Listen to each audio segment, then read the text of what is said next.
Good evening, ladies and gentlemen. How are you doing? It's Middle-Aged Gamer Guy here, also known as Mag. Welcome to another Tuesday night gaming chat where we talk about all the latest gaming news and reviews for the last 7 days or so. How is everybody? We are live on Twitch and YouTube. Over on Twitch, Kindred was the first one here. Hello to you, sir. Gozzo was next in. Gozzo, you've just been rewarded 450 Mojo Bytes for a 30 stream streak. Good on you, buddy. Then we got Rock Muse here. Kindred, that is so like me too. Keeping it tab. Phantom, good evening. Diva, lovely. Good evening. How are you?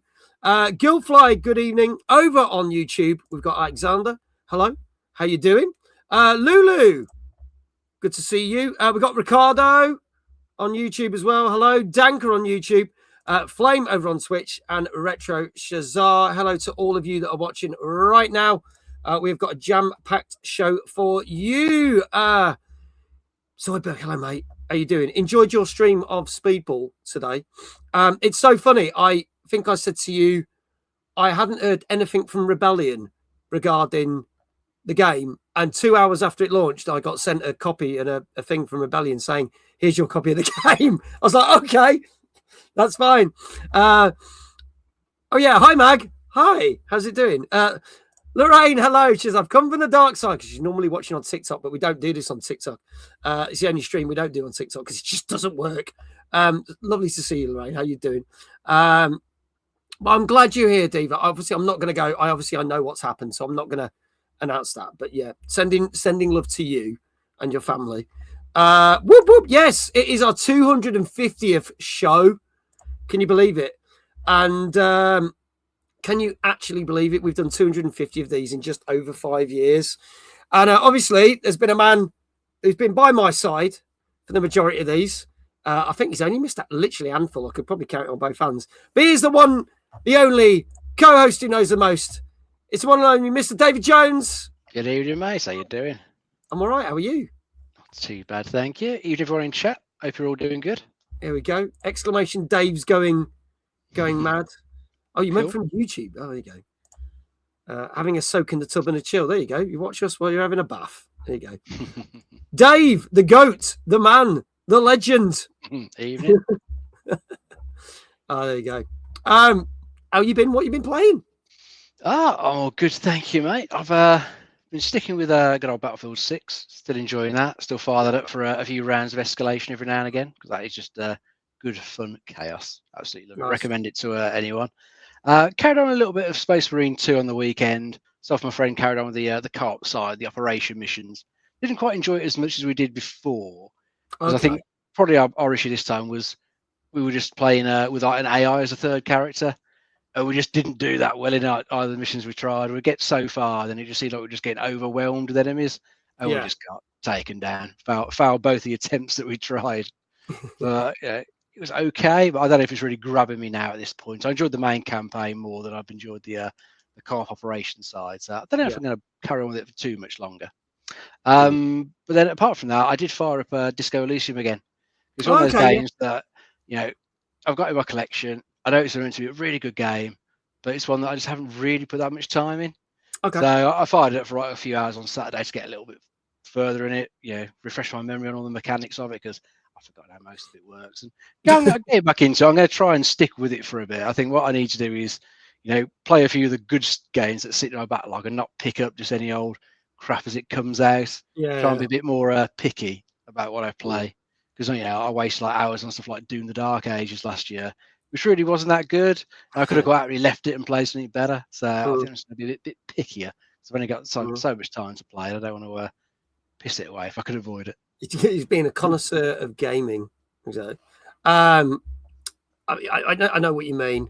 See, I do feel like I've pissed away a lot of weeks because I got sucked into Fortnite and I've been playing Fortnite. And I've done all the South Park stuff. I know there's some more stuff to come, but I've literally completed that. And then I've done the 100 levels, which I've never done in a lifetime, even though Fortnite's been out for years. I've never bothered to actually do it. And I thought, fuck it, I'm going to have a go. I've done it. So I'm going to go, right, that's done now. So that's another thing off the list. Cool. But funny enough, a game we're talking about tonight has taken a lot of my attention. We played it on stream last week. And I wasn't quite sure how I felt about it, but the more I've played it, the more I've enjoyed it. And I'm like, ooh, this is a good first game for 2026. So it was the first new game that I played in 2026. Mhm. So I'll talk about that a little bit later on. But I yeah, it's funny how, Kindred says, oh yeah, the game with fuck all instructions. Yeah. But I'll explain my reasoning a little bit later on. I'll explain my reasoning. Let's see what people are saying. Kindred says, I think Space Marine 2 as an endpoint, as the rest of the missions are pretty much the same, to tend to be a slog and a bit repetitive. Yeah, kind of what I was finding. Yeah. Lulu says, I'm excited. I've not been to a TNGC in ages. It's lovely to have you here, Lulu. It's lovely to have you here. Hannah is here. Evening, guys. Evening, everyone. Hello, Hannah. Jesse's here. Good evening, Jesse. Good to see you. No, it's fine. I just ran out of time because I had other things that cropped up that needed my immediate attention. So don't worry, I've not forgotten. I'll just get it done either tomorrow or Thursday before I disappear off again, doing numerous events and shows and what have you. 6 weeks, and I'm still in Octopath Travel 0, but should be in the final hours. Finally see the end, because that came to Game Pass, what, start of December-ish? So that's been there going. Anyway, enough about what we've been playing. Let's get some people in who do probably play more games than either than me and Dave put together. Mainly because, one, they have a fantastic magazine, which has been going now. Their 3-year anniversary is coming up in April. And not only that, it will be their third. Actually, I might be the 4th year. I might have got that wrong. You guys can correct me. It only feels like 3 years, but it's probably longer than that now. Also, they have got their 3rd annual awards, Indie Game Awards, coming up later in the year, and their first ever gaming festival. So please welcome Dan and Nick from Debug Magazine. Good evening, guys. Good evening. How are you? Good to see you both. Now, have I got it right? Is it 3 years for the magazine, or is it 4 years? It's 3 years. It's 3 years in April. That's it is 3 years in April. 2023. Yeah, that's correct. I mean, I get a bit confused sometimes as well, but because I was like, I think it's 3 years, but as I said, it didn't feel right because I know there's been so many issues, so I started to doubt myself. You were probably aware of it before it came out as well, though. To be fair, so that's probably true. Me and Dan had a very good conversation. I remember sitting around eating burnt pizzas in a certain venue at an event. It was definitely in works for quite a long time before it come into actual fruition, creation. Yeah, so it makes sense. Yeah. There you go. Big up Debug. # big love. If you want any more information, you can do !Debug in the Twitch chat. It will take you to the magazine and their website, which we'll show in a bit. We have a bassist, says Rock Muse. We do. I assume that's because this room's fairly echoey. No, because of the bass. Oh. But the room is quite bassy too. It is, yeah. He's got the bass and Nick's got the treble. So there you go. You got the real mag. There you go. That's high praise. It is. Well, it's a bloody good mag. 250 shows is brilliant. Thank you. It's a bloody good mag. Like, you guys launched it, as you say, coming up to a 3rd year from April. You've done a number of issues. In fact, let's bring up the website so we can, and you guys can talk about it, because there's been a number of issues, and your latest issue is out now, and that is and this is not a joke. This is I Hate This Place, which is I believe that comes out later this week, if my memory serves me correct. It's very soon. Yes. Digital is out now. Physicals have gone out. Some people have already started receiving them. So nice. The rest referring to the actual game itself, but yes. The game. Sorry. Well, I wanted both because the magazine's out, but the game itself is also out this week, isn't it? It was. I believe it was supposed to be out at the time that the magazine was out, but it's very hard to get these things aligned perfectly. No, yeah. I think it's it still will be, because this is going to be your January-February issue, and this is issue number 13. Sure is. So that will come out. That game will come out in the right time, because this is your January-February issue. Yeah. So unless they suddenly announce it. Fingers Evie crossed. loves looking at my Debug mags. I'm hoping it will help her get into gaming at a young age. There you go. and she is a very young age. So that should be good. We try to avoid unnecessary rudeness within the magazine. So it's a family, it's approachable for all younger audiences as well to a degree. Yeah, family friendly magazine. So I guess, is there? I think the first question we should ask is, did you think that you were going to be? Because by the time we get round to your 3rd year anniversary, did you ever think it would get this far? I hoped it would, but I wasn't entirely confident because obviously we are in the current year and it's difficult to do anything like this. I mean, since we've launched, there's been a few magazines that have unfortunately been discontinued. So yes, it's certainly not an easy industry to be in, but it helps being independent. There's definitely a level of naysayers. I mean, when we were, giving the original pitch, there was definitely some people probably more in the know than us who were like, "That's a bad idea. Don't do that." And I guess I can see why they say it, because it did definitely take some while to get that traction. I think as well in the indie sector that there's been history of certain projects just not having that longevity. And I think a lot of people, they were kind of waiting for us to have so much behind us before they wanted to like fully engage and say, okay, these guys might be sticking around for the long haul then. Yeah. And obviously I think things have developed massively, because obviously from this, I'm gonna do it in this order. I think this is the best way to do it. From this, you launched your first ever awards. You had the awards in 2024 in February in Nottingham, followed by last year's awards in 2025. And then you've also got, I mean, you can go on the website and you can say, oh, there's Mr. Strife Hayes. There he is. Look at him. Yeah. Look at him dominating that audience. There you go. That was a really fun day, actually. It was. This was all the information about obviously last year's awards. It was an exceptionally good day, because it's not just about the awards. Obviously, you have showcases of new indie games and everything, and you have talks. But this year, you are looking to do something, because you can get your tickets now, by the way, folks. You can click on the link, get your tickets. Because it's something a little different is happening this year, isn't it? Because you are combining the awards with a first event that you're doing, which I'm going to click on here, which is... which has its own tab. Yes, the first ever Debug Games Festival, which is taking place on the 25th of April at the Norfolk Showground over in Norwich. So if anyone doesn't know about this, there are details in my Discord and where you can buy tickets as well. I know Sophie has been dropping links as well for tickets as well, so thank you for that.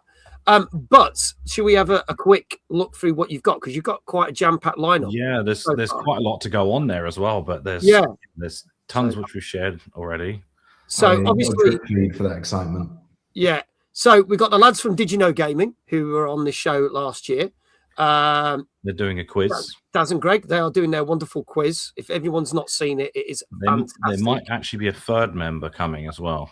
Ooh, that would be interesting. Maybe even a fourth. It just depends on logistics. But at least three. So they might be flying some of their colleagues over. Not that I might have sport that, but yeah, we know some of their colleagues are based in the US. So yeah, feel free to spoil away. It's all good. We're amongst friends here, right? Yeah, if it happens, it happens. So they might be getting some of the team from Did You Know Gaming from there. Obviously, you're combining the Indie Game Awards this year. Yeah. So the awards are going to take place. We've just confirmed. We've just kind of confirmed hosting details and stuff. Okay. Just so I'm super looking forward to that one. It's going to be the biggest one yet by far, because as awesome as the other venue was, we've outgrown it now. Yeah, we had more people who wanted to come and see the awards in person than they had seats, right? Yeah, that's right. And you, having been there yourself, you know that it was pretty packed. Yeah, that last time. Yeah. So yeah, we've had to upgrade, but yeah, that's going to be fun. Now, someone who I absolutely adore and I think is hilarious. You've got the Dark Room. Yes. Which is, if no one has ever seen this, you need to see this, because it is the funniest gaming thing ever. Show. It's the way to. It is a game. Play. but I'm not going to spoil it because it's just insane. It's a live action interactive comedy. Yes, and it's so good. Where the audience becomes the hero, TM. Or Darren in cases of in some cases. In some cases. No, I will point out that is included in the ticket price. It's not an extra thing. So is it the normal show or is it the family friendly one? Because I know he's done 2 versions. It's not the family friendly version. Then that's probably the best one. But just to give a little bit of sort of behind the scenes knowledge, that's going to be at the end of the day. Yeah, that makes sense. So you can enjoy the whole day with the family, put the kids to bed at 8 o'clock, and then hear a lot of an Australian swearing profusely, but very funny. We're basically having a dinner break, so you can kind of go off and eat and drink and whatever it is, and then come back and watch the Australian chaos. There you go. Evening, Ems. How you doing? Gozzo says, unfortunately, he can't make this event, unfortunately, because he's off on his travels. And Rock News says, I'm rather tempted to go to this. It does look very good. Obviously, we've got maybe the next time, Gosso. Yeah, Spriters Resource, pixel art sessions. Learn techniques, tips, and tricks from experts who live and breathe sprites and discover how some of your favorite game visuals are brought to life at 1 pixel at a time. Yeah, that's a really cool one. Yeah. The wonderful Lucia Lareza, also known as the nerd violinist, who we have seen at many events and was most recently performing at the Golden Joystick Awards. We saw her at that. Wait for it. Yes. No. Thank you. I knew that was coming. No. Paul James, thank you so much. Thank you so much. Thank you for your sub. How are you doing? Thank you for the tier 1 sub. That is now 4 months. Hope you're well, sir. Hope you are well. Greatly appreciated. And then someone that I'm not familiar with, but this sounds really cool. The High Scored covers band saying bringing classic and modern video game soundtracks to the stage. This sounds amazing. So they are a full live band, I guess. They're a full live, I guess, jazz rock, maybe is the right way of describing their genre. Okay. More rocky than jazzy, but they're classically trained musicians, so they've definitely got a jazzy edge to them, shall we say. They're local to us, and they've also worked with the Did You Know Gaming chaps on a few occasions. They're going to be part of their quiz, so we've got a pretty interesting round. I can imagine what they're basically going to be. Yeah, they're going to be playing songs, and you have to guess what they are essentially. Nice. Oh, that's in addition to that, they're also doing a full performance. Oh, brilliant. Oh, that's really cool. Oh, I like that. Yeah. So you can see why we're calling it a festival. It feels more like a music event. Yeah, because you've got lots of different. Because you've got technically music. You have got seminars and you've got awards and stuff. Yeah. But you've got a quiz, and you've got a comedy show. So technically, you're covering all bases. If you want tickets, folks, you can click on the link. There is a link in my Discord right now, but you can get your tickets now through Eventbrite. And it's an all-day event, so it's literally literally 13 hours long, isn't it? So it's a long day. Yeah. We've tried our best to make it as affordable as possible.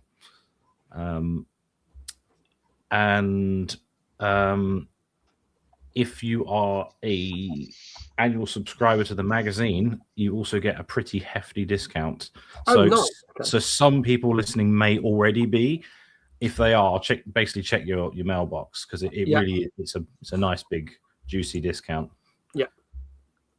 Get your tickets now! !Debug or that link that Sophie's just put in there. Thank you, Sophie. That's the teamdebug.com/festival. Get your tickets now. Is there anything else you want to unveil, or do you want to leave it for a little bit later? Because we'll talk about the game stuff a bit later at the also festival. I've got two quick exclusives for you. Go on then. One is that we've got a game called Mugenics, which is made by Edward McMillan. Which comes out in February, doesn't it? Sorry? Comes out in February, Mugenics. Comes out in February, so it will have just come out. He will be there in video form. So he's going to be there for Q&A and whatnot. So if you want to ask Edmund Macmillan some questions and get him to say silly things on the big screen, he's going to be there. Okay, that's cool. Virtually. He was keen to attend, but he doesn't fly, and I didn't really want to pay for a cruise, so it had to be video. But still, it's very cool because he doesn't really do that sort of thing. Yeah, no, that's cool. Those that don't know, he's the creator of Super Meat Boy.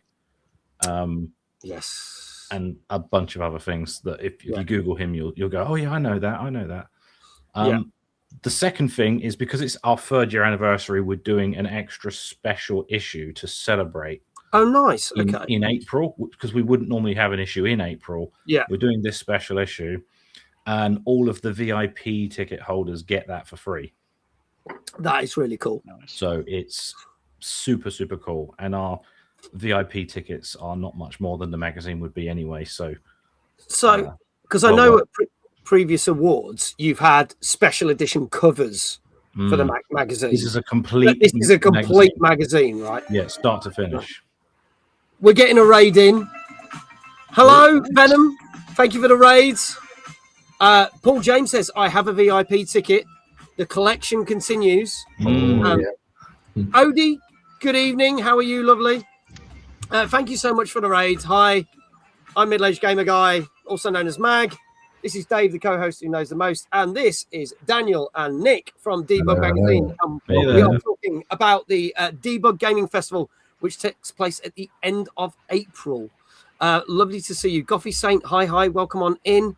Thank you so much. Paul says, I have every issue so far except the mythical issue. What's the mythical issue? Is that issue 0? 0. That's what it says. I've got a few of those behind me. That's probably our test copy that we put out. See, I don't think I've ever seen that one. Printed very few. Stay tuned. There's a lot of people who want to get hold of that one. Okay. It's going to be special. I thought I don't know exact numbers, but I think it was... it definitely wasn't into the triple digits. It was probably more like 20 or 30 of them. Yeah. So we've got this new section is where you can submit your pets. You might recognize that cat. I'm not sure. I think I do, but I don't know why. Is that? Oh! I know whose cat that is. Yes. Yeah. Yes. A couple of people who've got an event taking place at the end of February. Who, funnily enough, one of them will be on the show in 2 weeks' time. Yes, I've heard. Right before the event, and we're also doing some really cool stuff at that event. So yes, well, hopefully meet some of you there too. There you go. Jesse says, "I know that cat." Yes, that cat is called Link. If anyone wants to know, but we won't reveal whose cat it is. You'll have to tune in 2 weeks' time. Then we'll reveal who the cat is. There you go. A nice little teaser for you. Just like, oh, that looks like my Charlie.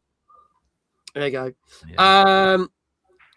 Hannah says, I know, teasing me with that over the shoulder issue. So I'm 2 issues behind, so I need to order the next 2 issues. I always seem to order them in sets of 2. I'm really weird. That's probably the good way to do it in a way. Yeah. But you save on the postage, right? Yeah, that's true. I never thought about it like that. I just thought I was just crap at, I always seem to miss issue and then go, oh, right, I'll get the next issue and then order it together. I never actually thought about that. But there you go. Yeah. But I will get pictures with Pixie at 1 issue, and I'll get a picture with Mojo at the other issue. Yeah, so, that'd be awesome. We want to try and have one in every issue. That's it. The issue before this we had forward, definitely. Yeah. The issue before this we had. I have no idea what breed it was, but it was a very sort of. It was a dog. It was a dog. Yes. It was a dog. Yeah, maybe I'll get one and we can ask the audience see if they can determine what dog that is. Yeah, go on, let's do that, and then we'll crack on with the show, and then we'll talk more about the Debug Festival a little bit later on. I'm just going to run off and get one, even though there's probably one right next to me. But is that 11 or 12? 12. There we go. That was easy to find. There we go. Let's have a look. Oh, now, yeah, what? Name that Pokemon. I think that might be Clefairy.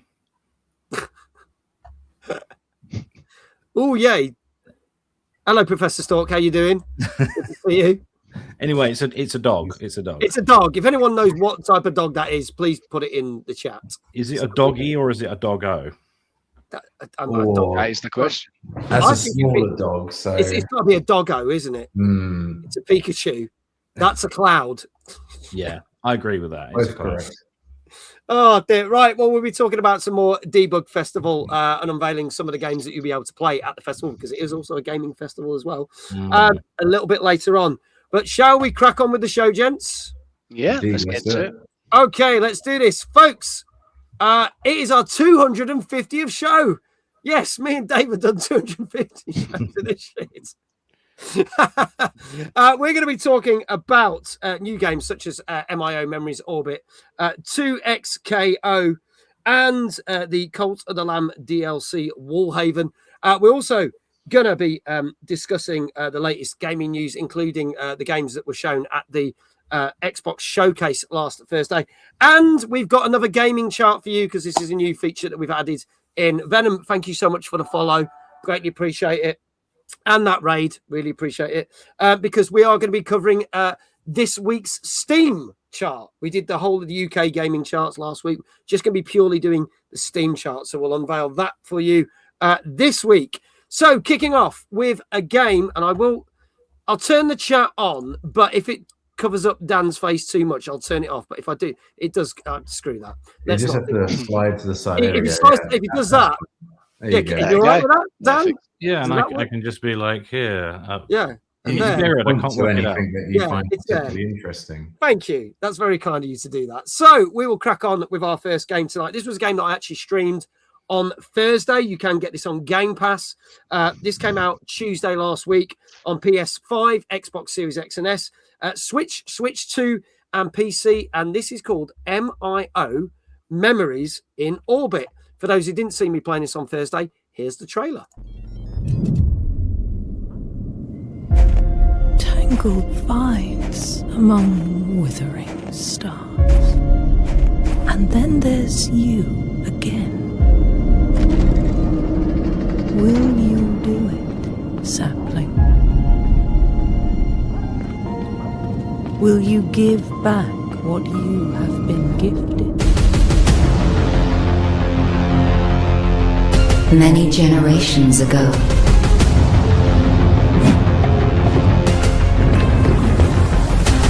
a promise was made, but we could not keep our word.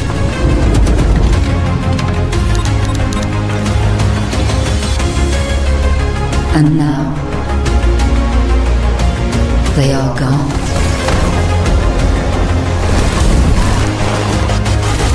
Soon it will be us.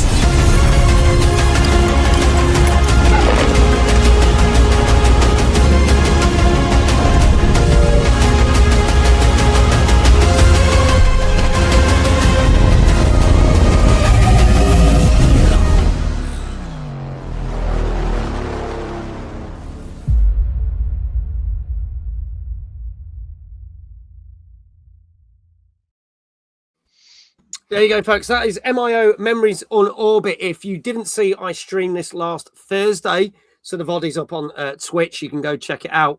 But this was a game that I was like, we did the stream, and I was a bit like, I'm not sure if I like this or not, because it does start, as Kindred said, it's the game with no instructions, because you literally start off and it doesn't even tell you what the controls are, let alone anything else.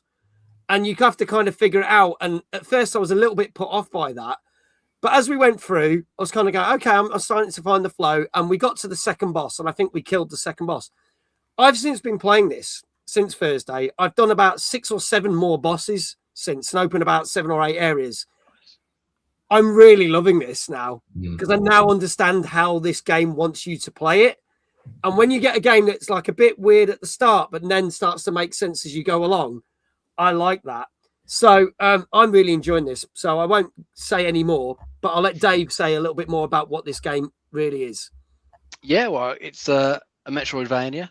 So, I mean, we all know the drill about how those work. But this particular one, you're playing as a little android character, I believe, who awakens aboard a starship. I think it's just called the vessel, like, and it's just seems fairly derelict and just overrun with sort of vegetation of the malfunctioning machines, and your character's got to explore the vessel and try and work out what's happened there. Gonna have to fight some bosses, get some new powers, and discover what's happened to the ship and how to get it back on track. I think it looks pretty cool. I love the art style to it. It's got a nice sort of painterly sort of style to it.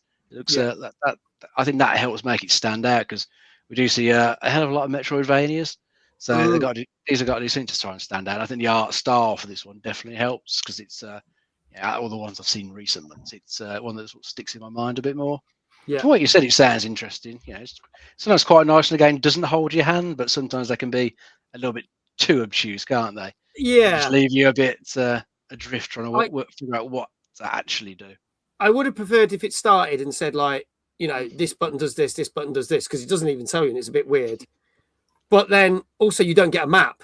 But then as you progress, you learn how to get a map, and then how that map gets updated. And then you also learn that when you do things like, there's this funny weird thing where it's like all black and white at the start of the game, that you do a lot more of those, and that then teaches you what the controls are and what the special abilities that you get. And I was like, okay, I'm getting this now. I love this. The music in it is fantastic, and the animation is superb, and I'm really addicted to it. And the boss fights are always quite tricky at first, but again, once you start to figure out how that boss works and its pattern, you can go, okay, so 2 or 3 attempts, you pretty much can then move on to the next one, which then opens a new area. So who would like to tackle this one? Because I'm only going to get one of you to comment on it.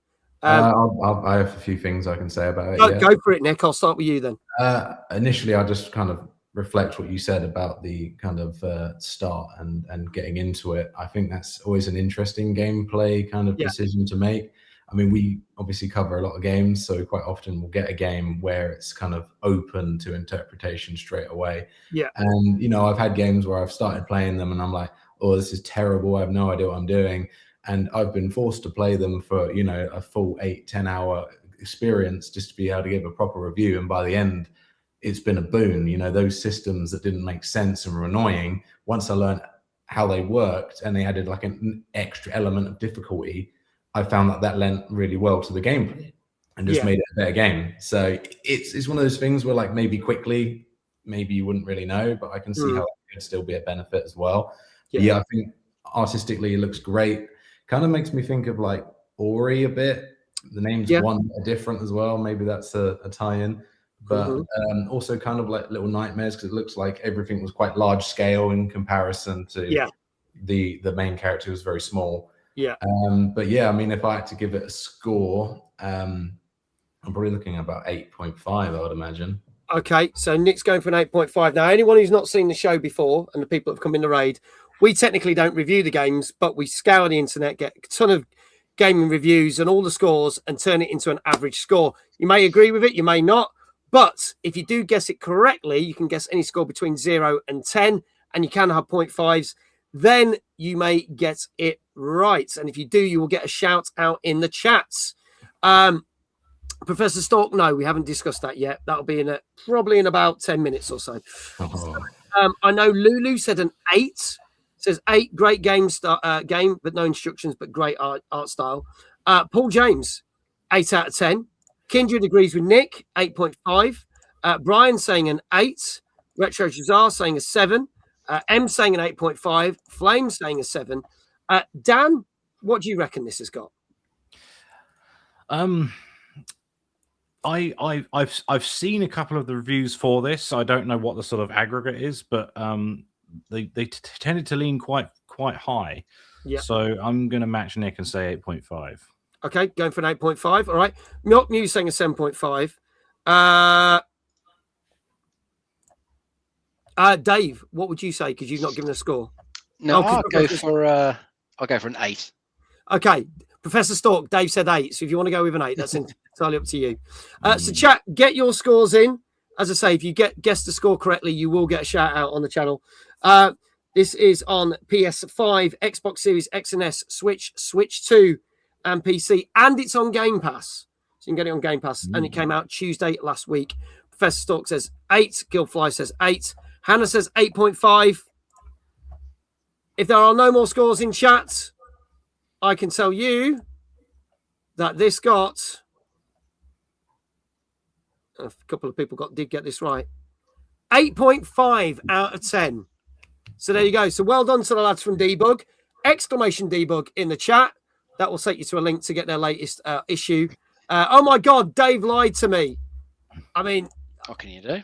You just decided to copy him, so that's on the you. Decision. Yeah, and you can also get tickets for the Debug Festival right there. Thank you very much, Sophie.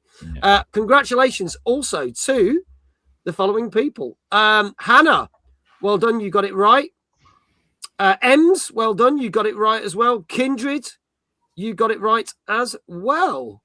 Well done. Yeah. Gozzo and Danka as well. 8.5s as well from those guys. So well done. Well done to all of you. You will get showers. Can I change my answer? No.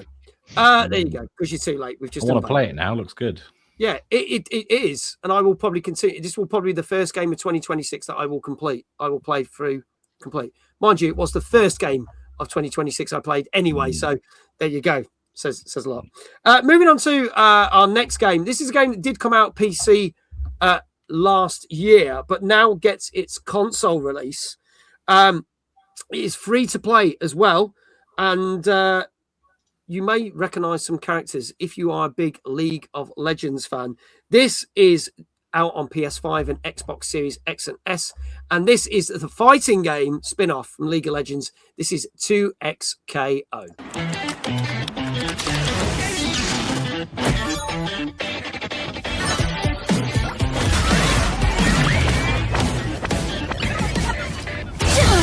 Ready. Now get back! Don't look away. Engage.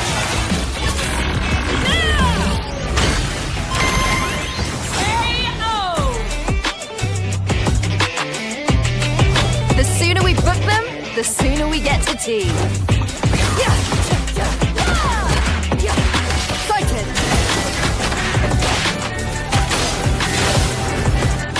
Not on my watch. Headshot.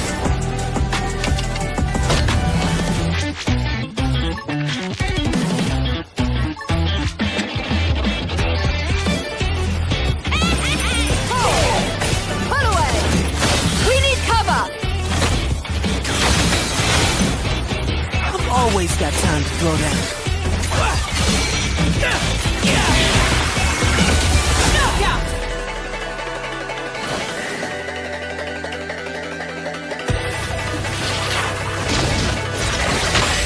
Winding up!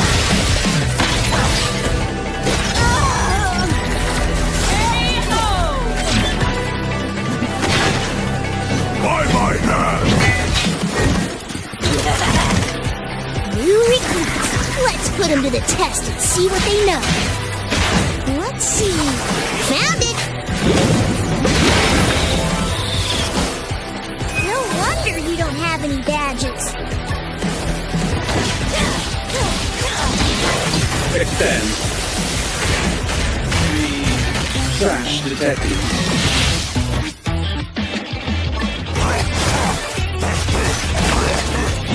Engage! My time. What do you got?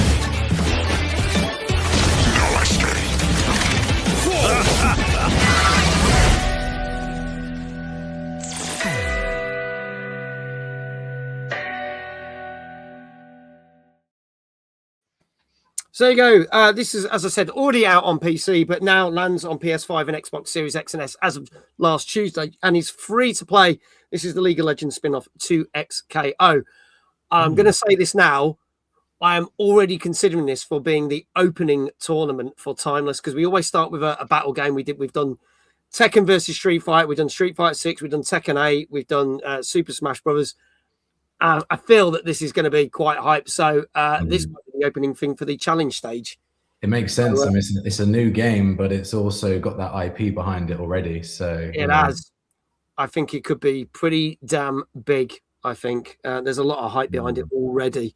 I think DreamHack are doing something with it in March as well. I think there's already a big tournament that they're running. So it should be good. Dave, tell us more about this fighter. Yeah, well, as you've already mentioned, it's free to play and it's set in the League of Legends universe. Since that is still, massively popular franchise, this looks like it could take off as well.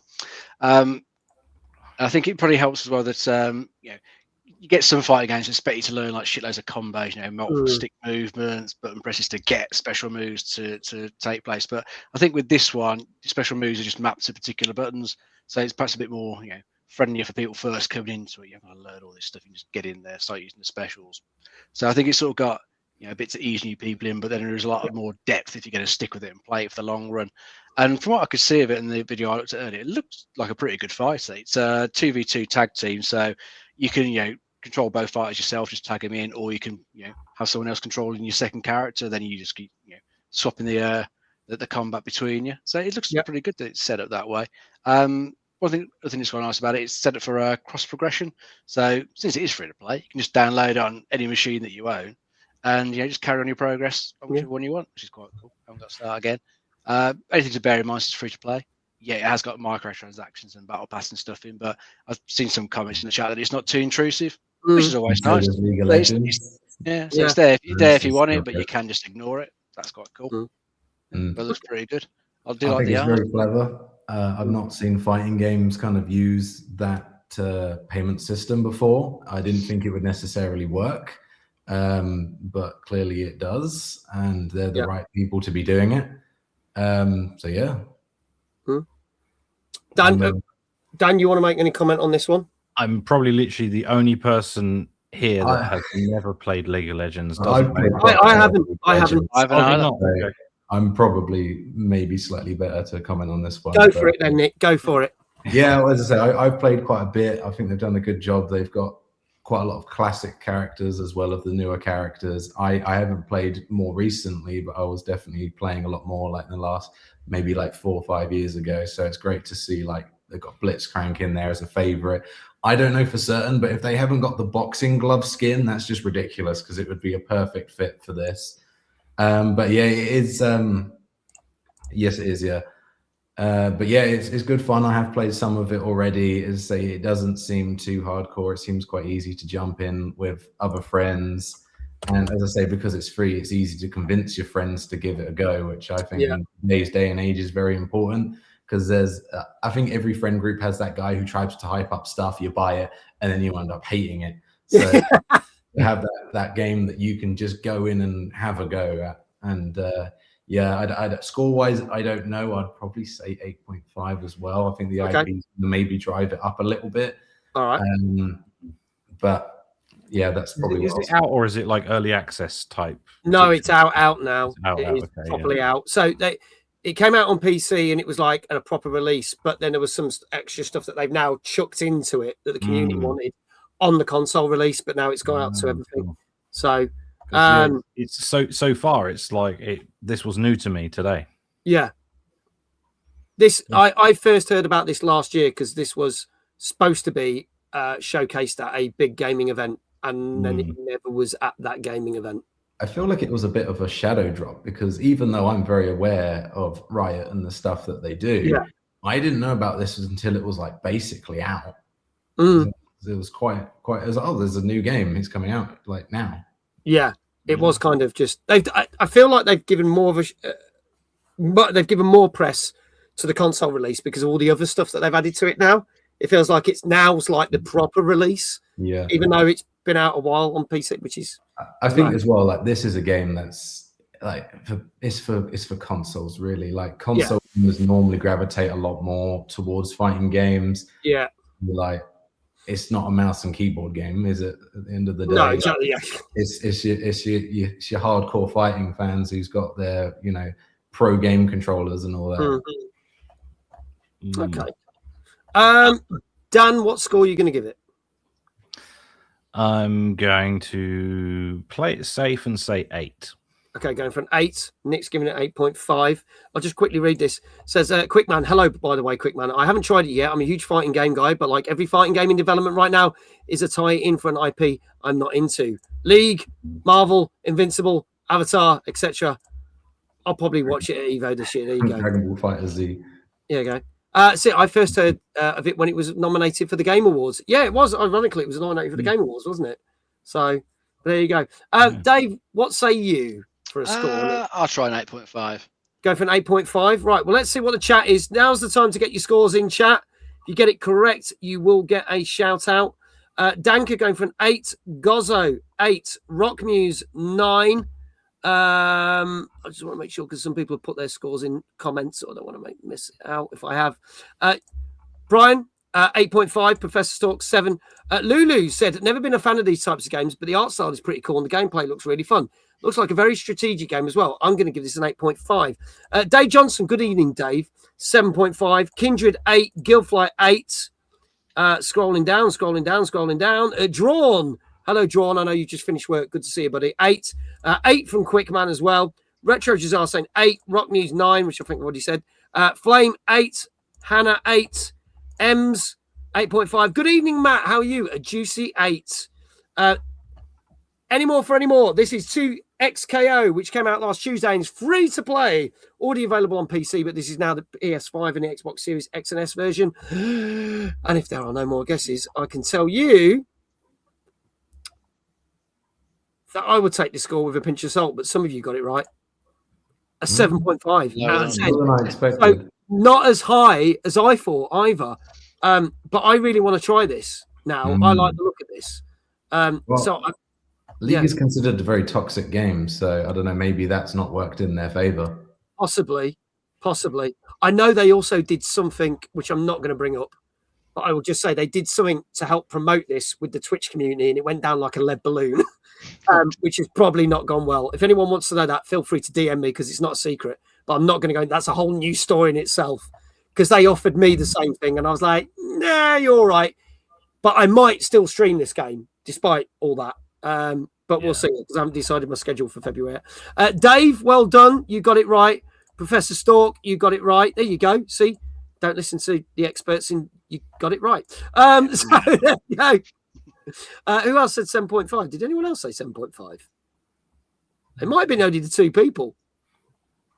Yeah, it was mostly 8 to 9. Rockmuse said 7.5. So well done, Rockmuse. But I think that's it. I think there's just 3 of you. So there you go. Well done, all of you. There go the shout outs. And I'm about to sneeze. Excuse me. Oh, are you? Bless you. Right. There you go. Now, let's talk. Rocktech 9. Oh, I must have jumped up then to something else. Sorry, my apologies. It's the chat's jumped. 7.5 was for the last one, I think. Oh, yeah, Rock did say 9. My apologies. It's just jumped. Chat's jumped. So it was just Dave and Professor. There you go. It was just Dave and Professor. There you go. Anyway, bless you.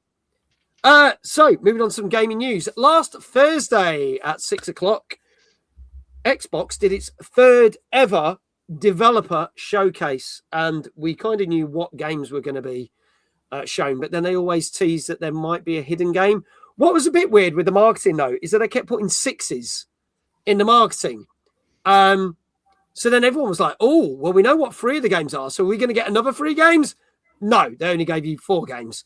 The games that we got were the secret game was from the wonderful team at Double Fine called Kiln. This had previously been announced, I believe, a couple of years ago, but this is the first time they're showing it off. This is due sometime out between March and the end of May. It is a 4-player co-op game where you play as Pottery and basically smash the shit out of each other. I have to say, it looks like great fun. I can't wait. That looks really a point cool. Where you can pick up a link and throw him. Yeah, there's your own back. Things. You can get different powers as well and stuff, and it looks great. Make a note of this one, Nick. Sounds good. Yeah, and it's definitely a game that is for like people to play online. So we may consider it as a community night because it's going to be all these games are going to be on Game Pass day one, right? Then we got from Game Freak, the people behind Pokemon, Beast of Reincarnation. This is due out sometime between June and August. I'm going to say I was less hyped for this because it does feel that it's an RPG / Souls-like. And I'll be honest, we're getting tons of those this year, and we had tons of them last year. And I'm a bit like, it looks all right. I might give it a go, but I was less hyped for that. Look better than a lot of their other Pokemon games. It's a shame they can't put the effort they're doing in that into the Pokemon stuff, because that just looks so low effort. They're probably who needs to? They'll keep buying it. Yeah, I know people love it, they'll buy it, but man, it's low effort shit. Yeah, it looked amazing. Looked nice. But out of the 4, that was my least one. I thought that was my 4th one. I was like, not so first. I think Kiln was my 3rd favourite. And then they opened up the show with a game that we knew already had a release date, which was Forza Horizon 6. Now, all the Forza games have been nothing but exceptional. We've got a release date of the 19th of May for this one. They showed off the game. They showed off the cars. And it looks just fabulous. Again, coming to Game Pass on day 1 and will be coming to PS5 at a later date. So you'll get it on Xbox and PC first, and then that. And then the big one, which we'd seen nothing about. We've only seen 2 sets of trailers over the last 6 years, but they unveiled, and I know this is the one that Professor Stork's excited for, Fable. And Fable, I have to say, looked absolutely fantastic. And it's technically a reboot, but it's not a remake. It's something completely new because it's done by the same team that have done the Forza games.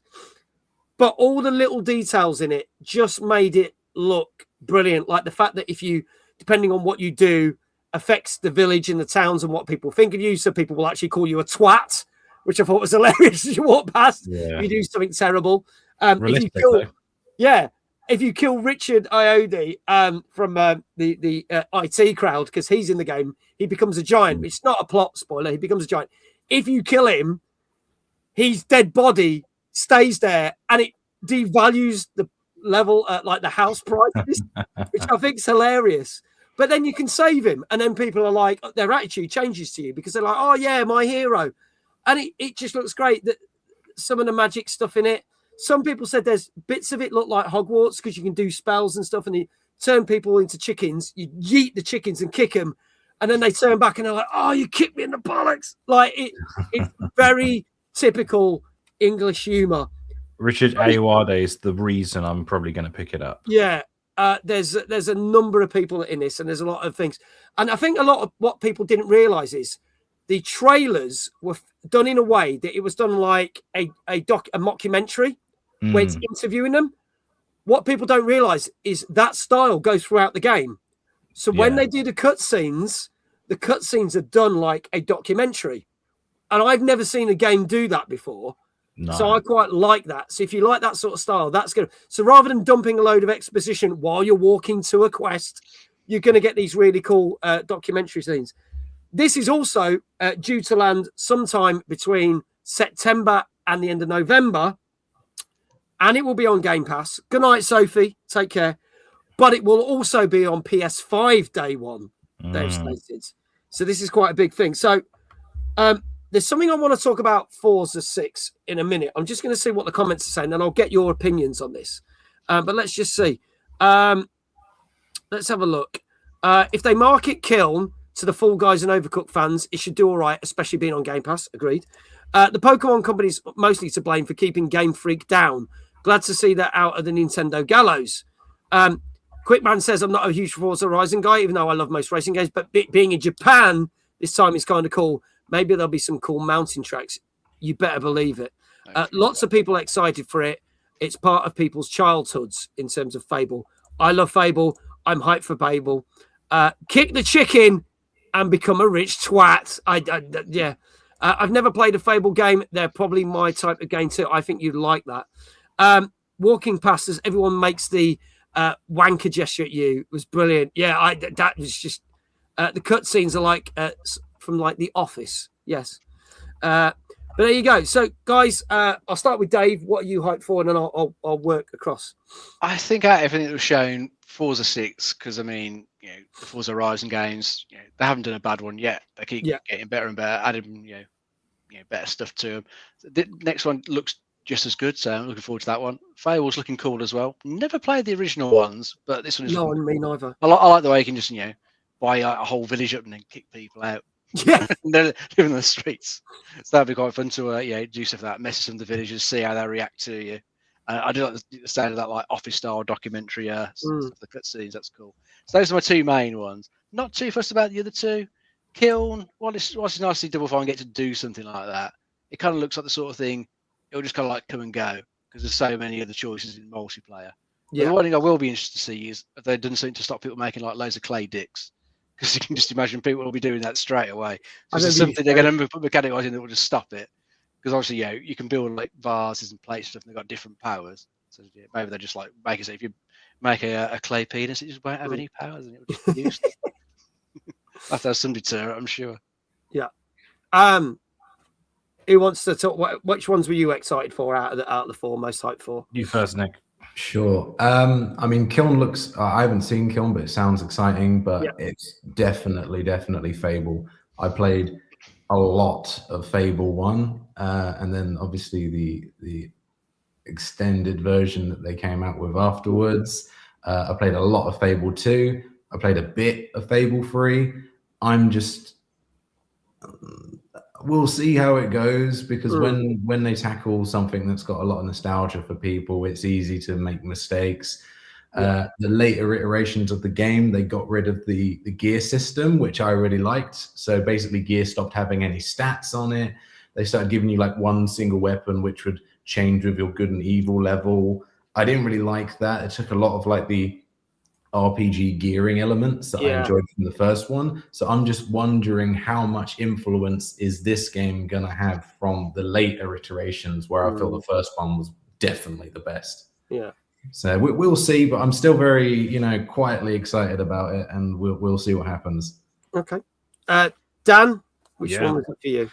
Well, so I literally Googled Kiln as you were talking because it sounds right up my street. Okay, yeah. It feels like, I mean, this is probably a very niche way of describing it, but during the end of the N64 lifespan, they had a bunch of these games that were like, I wouldn't quite go as far as to say they were shovelware, but they were just really weird concept games. Yeah.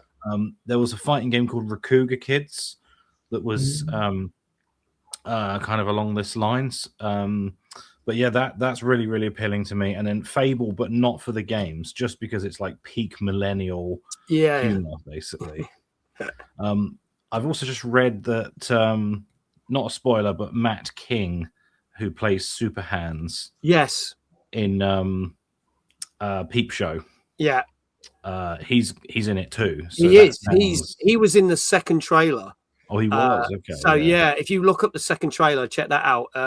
He's very good in it, and you're like, he's honestly one of my favorite characters ever. I think he's Sir Humphrey. In I've got that right. Yeah, that sounds right, Humphrey. Yeah. So no, it looks really good.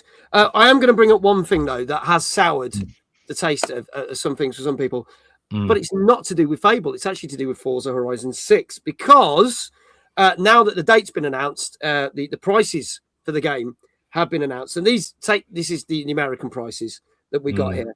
But the game Forza Horizon 6 is going to cost you roughly about $69 in the US, but you can get it free on Game Pass.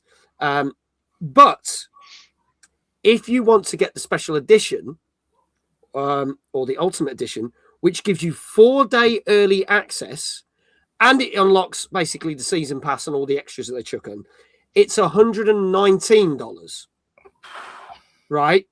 So you get to play it for 4 days earlier, and you'll get all the stuff that they will add in, including an extra 30 cars over 30 weeks. So you basically get a free car a week, right? Yeah. But here's the thing. Fans are not happy because if you've got it on Game Pass Ultimate, you can buy just an upgrade pass to get all that and play it 4 days early. But that's going to cost you $59, which is $10 less than the main game. And it's also $10 more than the upgrade pass that they did for Forza Horizon 5. So people are like, so I can get the game on Game Pass, but then if I spend $59 for the season pass, it's actually not a good deal. I think this is the problem that comes from Game Pass as a concept. Because how do you deal with special edition versions? Yeah. When the game is free, essentially. Yeah. Also, perhaps very, very controversially, I think most games are priced actually quite low. Yeah. Compared to, I mean, I brought up the N64, but I remember paying 50 quid for N64 games 25 years ago, or probably more than that now, right? 25 to 30 years ago. Yeah. Pokemon Stadium 2 was like £55, which is probably about 120 quid now. Yeah. But I know I'm going to get burnt at the stake for saying that. But see, I'm the sort of person that I love all the Forza games, but I'm not going to buy the special edition, and I will just wait until it comes on Game Pass.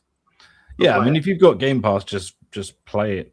Yeah, play it there. Don't worry about the special edition. If you're like a hardcore fan, which is the audience for the special edition, you're probably not going to be that fussed. So the people who are complaining, I'm not quite sure who they are.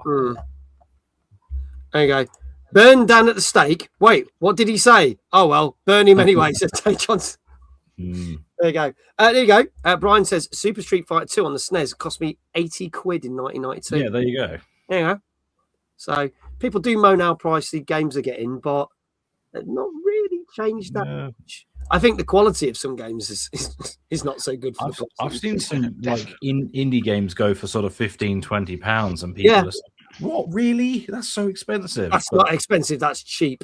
That's cheap. That's really, and they're really good games too. Yeah. I mean, there's just so many games to compare against now, though.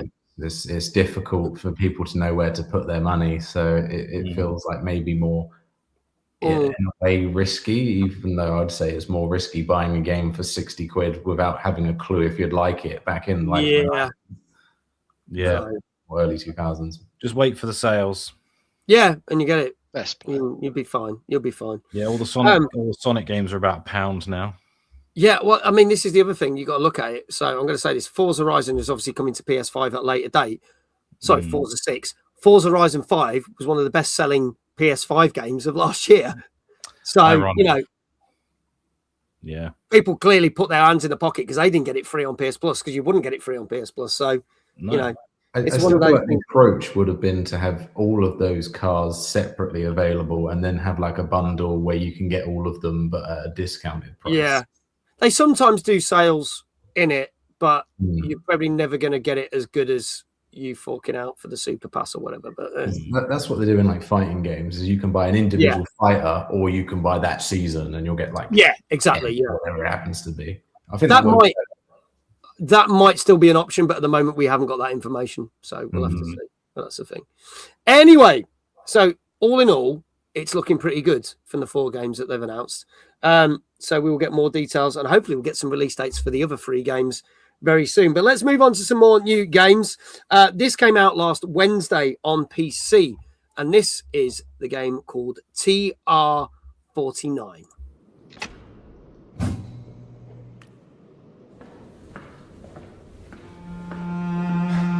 Tell me what you can see. There's a dial, and it makes the code on the front change. Oh, that's right. There are codes for everything. But there must be a code to wake it up. The screen lit up, but it's not good. I can't read it. Aren't there any instructions? This place is made out of vacuum tubes and relays, so no. Half this entry is corrupted. I think the machine's trying to protect itself. It contains a mixture of books, journals, letters. In the beginning was the word. There are books inside this thing. It chews them up, swallows them whole. This is the title that goes with this code. I got one. 50 men on the dead man's chest. I've got my notebook ready. What kind of palace is this? The daughter disappeared. There's a face in the glass. Are we even safe down here? What's going on? So there is someone else here. What is this place? It's like the machine won't let the world stop dreaming.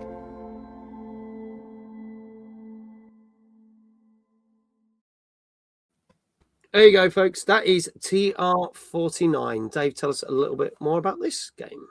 Yeah, this is a narrative deduction game going in the same vein as things like the Root Trees Are Dead or Return of the Obra Dinn, which some people might be familiar with. This is where you're searching for clues and you've got to try and unravel the mystery. This particular one, your character awakens in a room and there's just this strange machine in front of them. I think it's some sort of World War II era machine. It just contains a lot of obscure information, but you need to try and find some particular information from there. I think it's like a particular sort of book that you're looking for. But all the person who's talking to you knows is like the book title, but you can't search by that. I think the 4-digit codes you'll use in like the author's initials and the year of publication. So you've got to basically try and search through this machine, and try and ultimately get the right code to get to this book. So it sounds quite cool. I mean, I've definitely been intrigued by stuff like Return of the Obra Dinn and the Root Tree. Just never got around to playing them, but these sorts of games do sound quite interesting to me. Yeah, definitely seem to make you think. You're going to probably want to get a little notepad next to you to make notes as you're going along, so you can keep track of what you're doing. And I also get the impression it's probably best to just play the game and not get too distracted by other stuff. Otherwise, you'll come back and forget what you've been doing because it's not going to refresh your memory or anything like that. But yeah, it looks pretty cool. And as Dank just put in, it's not even particularly expensive. £5.30 currently. Yeah, or $5.89 normally. If you don't buy it straight away. But if you wait for Steam sales, it'll be even cheaper. And for that sort of price, I think it looks pretty decent. I think the Dead Inkles made quite a few other decent games previously, so they got a good track record. So yeah, it's quite a cool looking game. But not for everybody. Okay. Who wants to tackle this one out of you guys? I mean, I don't really know about this one, honestly. The video was not massively clear to me, if I'm being honest. It kind of seemed from the narration over the top. I wasn't sure if that was game narration or that was meant to symbolize two people cooperatively playing. I've seen games like this where one person can see one thing and then another person can see one thing. And I think it's part of the narrative. It's somebody like outside of this room you're in talking to tell you what you need to find. That's the impression that I got. It was like a cooperative kind of narrative experience. But no, I don't know. I'm thinking this probably didn't get received massively well. I'm thinking probably maybe a 7. Okay. All right. I think it probably did get received well, but it's a difficult one. It's a difficult one for me to weigh in on because it is about as far from my kind of thing as it could possibly be. I think for those that enjoyed this genre, though, it could. There wasn't a lot of example of puzzles in there either. So I mean, like, I think someone said not a lot of gameplay there. I think that was your gameplay. Yeah. So there you go. Yeah. What do you reckon, Dan?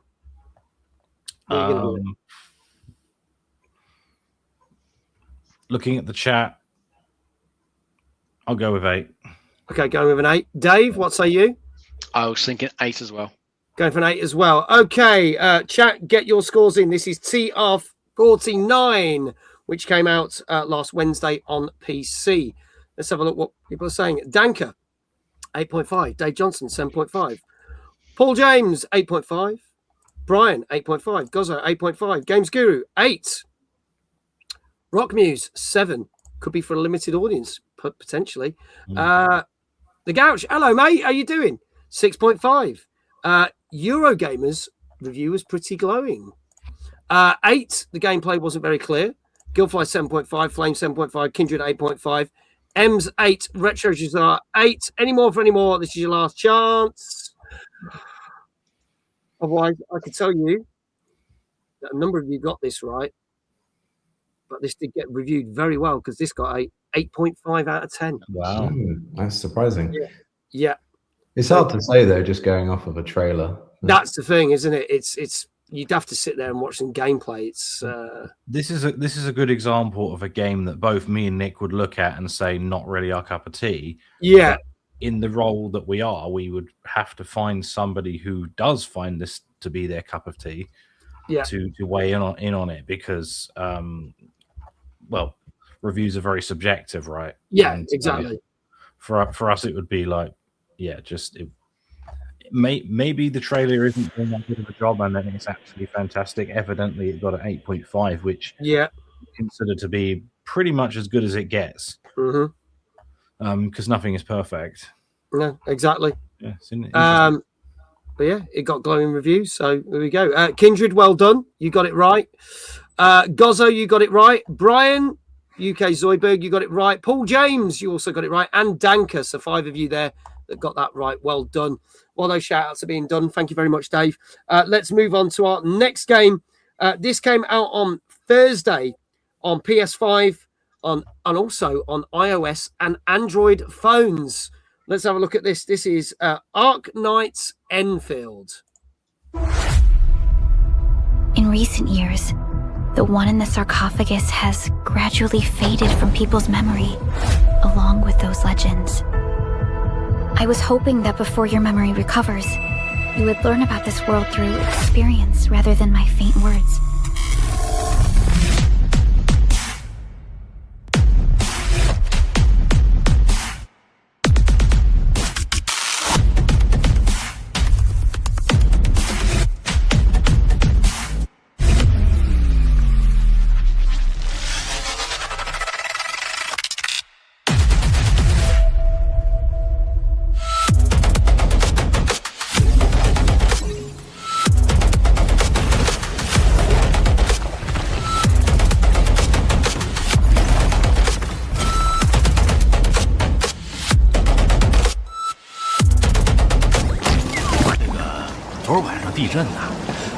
江号震锅里来了。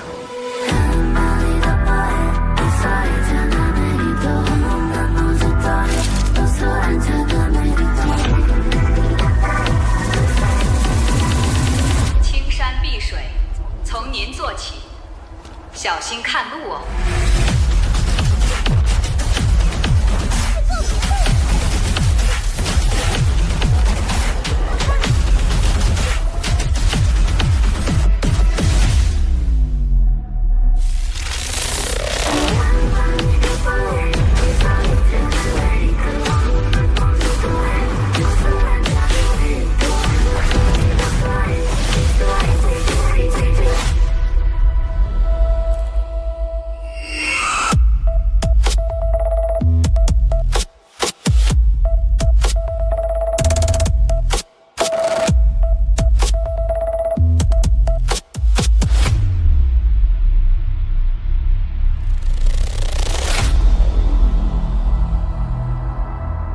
Endmen. See if they've grown and transformed into what you envision.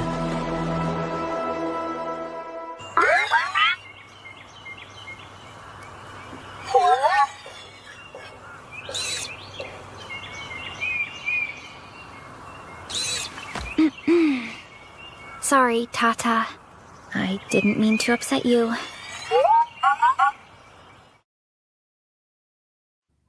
There you go, folks. That is Arknights Enfield, which came out last Thursday on PS5 and mobile phones on iOS and Android. Dave, tell us a little bit more about this one. Yeah, it's one of those sort of free-to-play gacha games. So if you're familiar with stuff like, say, Genshin Impact or Zenless Zone Zeroes, you got the main game that you can play. It's just another big RPG, but it has got like a gacha system in there. Although some comments I've seen say it's not too aggressive a gacha system compared to the game, so that's always quite nice. And yeah, it's playable on like mobile and PC and PS5 at the moment.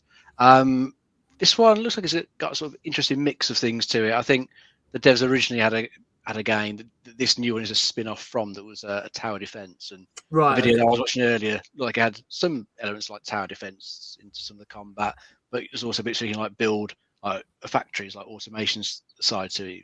Build a factory, make it, build stuff in an efficient manner. You got that sort of thing you can do.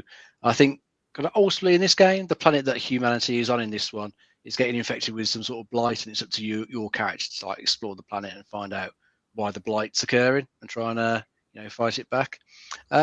Looks all right, but I can't say I'm that bothered about these sort of free-to-play gacha games that don't really appeal to me, because they're the sort of games that they just want you to keep playing like every day, keep playing forever. And I like to like play something and move on to something else. So the games that want you to keep going back don't really appeal to me, so I tend to skip these. But there's always been a pretty big audience for these. It's Genshin and Zenless Zone are both pretty massive. So there's a good chance this one could pop off as well. Guys, any thoughts from below? Yeah, so I say it's probably not my kind of game, but in terms of like the mobile audience, I think this is probably hitting all the notes that people were probably looking for.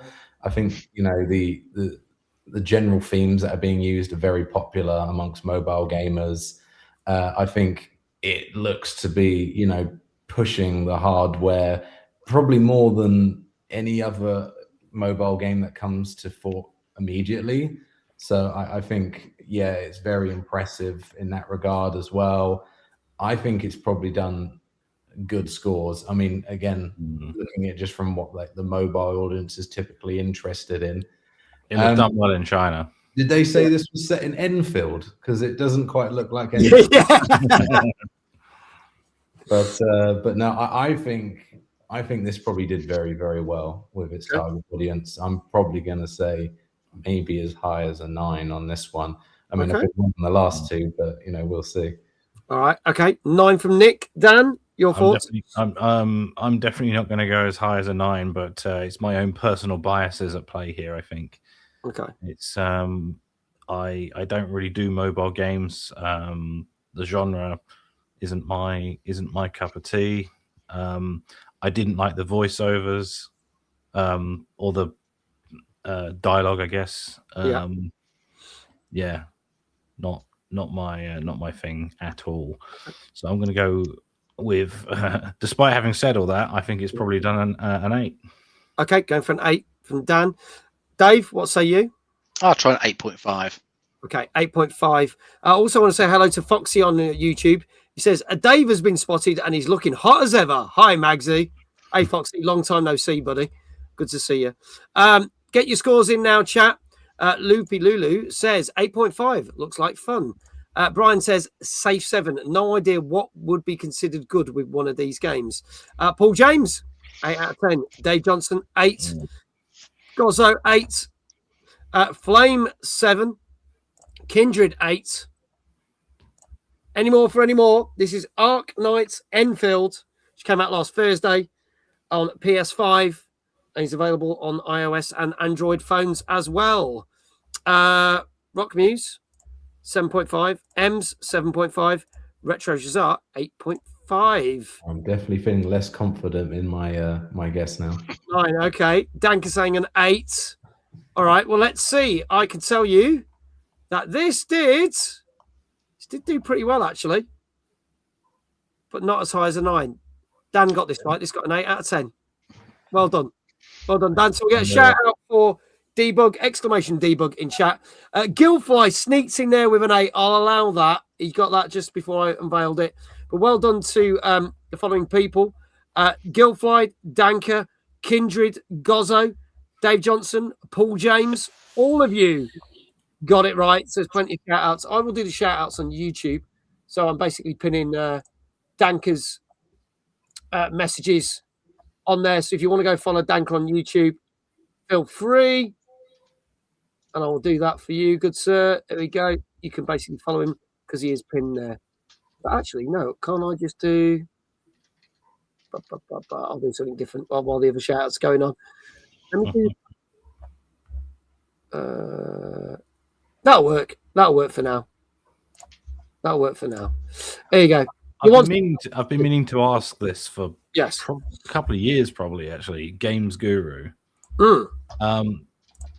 Is that inspired by the Gamesville show that was on Sky One back in the early 2000s? Because there was a character called the Games Guru. There was a ghost called Games Guru, wasn't there? Yeah. It may be that Games Guru has not heard of said elusive character because it was a pretty niche show, to be fair. But yeah, I don't know. Did Games Guru's been given a shout out, and I don't know why, because he didn't put a score from what I can see, unless he did. But so I don't know. Just a cool guy. That's all it takes. Yeah, cool name. Cool name. So Dave decided to shout him out. Not just Games Guru, but Games Guru 1, the first one. Yeah, the best one. I don't even think he's still in chat from what I can see. So I don't know. He's been there and gone. Never mind. Possibly not. But there you go. Let's move on to our second bit of news, and it's not good news, unfortunately. So 2 weeks ago on this very show, me and Dave were going through 50 games that you might want to play in 2026. And literally 2 weeks after we made that announcement, a game has been cancelled and scrapped. And we are talking about the Prince of Persia remake by Ubisoft. And Ubisoft have not been in a good place for a couple of years now, but this does feel like they're now in the worst possible place that they've ever been, because the game was very close to actually being ready for release, because it was rumored it was going to come out in the next couple of months. There have been people that have said, we were at a presentation for this, we have played this, and they've leaked it out on Twitter and gone, they've scrapped it and it was ready to be released, which is nuts. On top of this, 6 other games have been cancelled, of which we know 3 were new IPs and 1 was a mobile game. And 7 other games have been delayed. One of those games was going to be the Assassin's Creed Black Flag Resynced, which was due to come out at the end of March. That has now been pushed back to March of 2027. And to top it all off, more layoffs throughout the company. And the company has been completely restructured into just 5 main headquarters. And each headquarter will look after a different style of game. So you're going to get one that looks after its main franchises, Assassin's Creed, Far Cry, etc. One that is looking after its shooters, like Rainbow Six and The Division, because obviously they're working on Division 3. You've got one that's looking after its family games, so things like Just Dance, Uno, and then you've got your other 2 divisions that are working on other games. The Rainbow Six mobile game is still due to come out, but that is the next release from Ubisoft, so it's a mobile version of Rainbow Six. So there isn't anything on the sort of landscape of what is actually coming out this year from Ubisoft now, apart from probably Just Dance 2027, because you get that every year, a bit like you get your FIFAs every year. So it's not in a good space whatsoever. And I want to get chat's thoughts and yours thoughts. I'll start with Dave, but yeah, it really looking like it's the worst possible scenario now for Ubisoft. Yeah, they definitely feel like they're in a bad state. I mean, I think the only bit of them that's got chance like carried on is the Vantage Studios part, where they've moved the big franchises to, because that's got tons of money from Tencent put in it. Yeah. So that one will probably be able to keep going, because people still buy stuff like Assassin's Creed and Far Cry, even though those games feel pretty much creatively dead these days, because they've been going on for too long. Just rinse and repeat every year. But we should see what happens to all the other creative houses. Will they get a bit more free reign to sort of do, be a bit more free with how these games are made and what's in them? Because the problem I've had with a lot of Ubisoft stuff in recent years is it all kind of feels the same. When stuff like Ghost Recon Breakpoint came out, it felt very much like they tried to shoehorn a lot of the Division, gameplay into it instead of letting it be its own thing. And it felt like they've been doing that with so many games. They're all too much the same. So it'd be nice if they can allow a bit more freedom to make something feel a bit more unique. That would be good. And it'd be nice if also by splitting them, they might have removed some of the barriers that slow down the whole process, because there must be so many people in the way of getting decisions made to get these games put out. It takes so long, because they've had so many games that have been dragging on for years. I still can't believe they're letting Beyond Good and Evil 2 carry on. I know how that is still years going. in development. I dread to think how much money they pissed away on that, but we've seen them piss away money on other stuff. 6 years, that Sands of Time remake, and it's gone. What was it? Skull and Bones. Whilst that did come out, they must have wasted loads on that all the years that was stuck in dev hell. They need, I think, just to try and make these bits of themselves a bit smaller, a bit more agile, take away some of the decision makers that are there, so that they can just get things moving a bit quicker. Otherwise, probably some of these creative houses will just end up going. They'll just have to close more down or sell them off to other places if people want any of the IPs. Who knows? Quick thoughts from you, Vince. I don't want to say too much, but I did speak to someone at Ubisoft April last year, and I was hearing things that didn't sound good. So I'm sure none of this is a shock to them. Yeah. But then I guess it's no secret that they've been in trouble for a little while. Yeah. By all accounts, Prince of Persia Remake was very buggy, perhaps is the right word. Not in a fit state to release. Finished, perhaps. Yeah, but not good. I mean, you don't just cancel a release for no reason, right? Yeah, of course. And I haven't played it. I don't have any insight, but from what I've heard is that it was in a bad state bugs wise. And so maybe they just decided it wasn't worth fixing. Yeah, and that's bearing in mind this was the second time they set it up, because they scrapped it in 2021, if you remember, and then rebuilt it from the ground up. Yeah. So the fact they've had 5 years. Well, apparently it was being worked on by one person. Sounds like it, doesn't it? That doesn't sound good. No. So, well, we'll see what is going to happen. And obviously, as Danker has mentioned, the share prices are dropping, which is not good. Also, there's rumours that there's going to be more layoffs in February. They even made a statement to say there's another 200 jobs about to go in February. So this whole restructuring is pretty not good, unfortunately. No. I think unfortunately, these big companies, though, a lot of them are seeing these small indie companies come out, put amazing games out with small teams, and they're so flexible and able to just kind of change and go with the flow. And these large companies just can't do that. And I think a lot of them are realizing that they need to kind of make those cuts. Yeah. And the downside of that is a lot of people are losing their jobs, but without sounding like the bad guy, there's also a lot of jobs that probably don't need to exist currently. What I will still say real quick, and this applies across the board, during 2020, a lot of investment went into the games industry. Yes, it did. Perhaps too much. Way too much, because we started to see the fallout starting from 2022, and it hasn't stopped since. No. So we've had nearly 4 years of fallout from COVID. Yeah. I mean, we see it firsthand. We follow the development of games, and then they just suddenly don't come out anymore or whatever. It's unfortunately a lot of that going on. But hopefully it will start to stabilize. Yeah. As we get more news about the Ubisoft situation, we will let you know on this very show. Let's crack on, because we've only got about half an hour. We've got to cram quite a fair bit in, so we're going to speed through this stuff. This next game, this game actually came out last year, and I actually streamed this when it came out. You can now buy this on Switch 2, but there is also the DLC for it. This came out on Thursday for PS5, Xbox Series X and S, Switch 2, and PC. And this is the DLC for Dynasty Warriors Origins. This is Visions of 4 Heroes. Let's have a look at the trailer for this.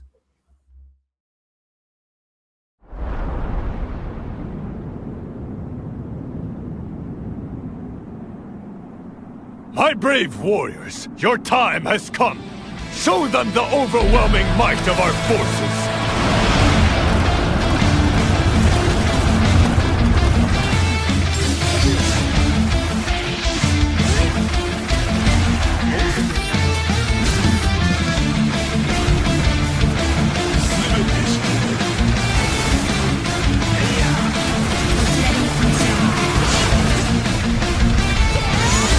Swarm as you will. Wretches remain wretches. I'll show you the gulf in power that cannot be bridged. If I fail here, I will lose my chance to ask for everyone's forgiveness. Please. Cut down all in your path and prove our supremacy. Show them what it means to challenge Louis Vuitton. Gladly. And I wish for you to do the same. Fight us with everything you have. Our true purpose in this world is to bring about peace and to guard it thereafter. Let's go. It's time to go see the one we've chosen.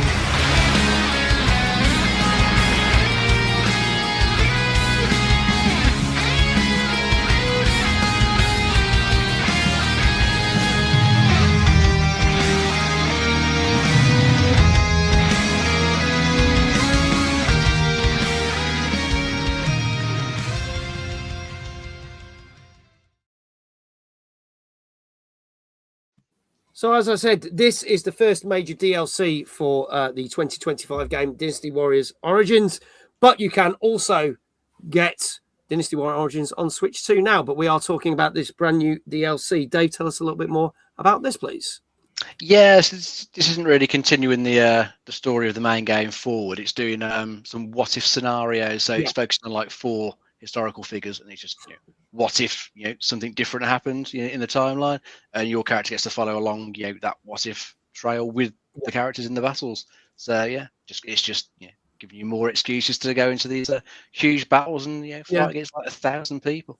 If you enjoyed it in the main game, you'll probably enjoy it in this. Yeah, I did.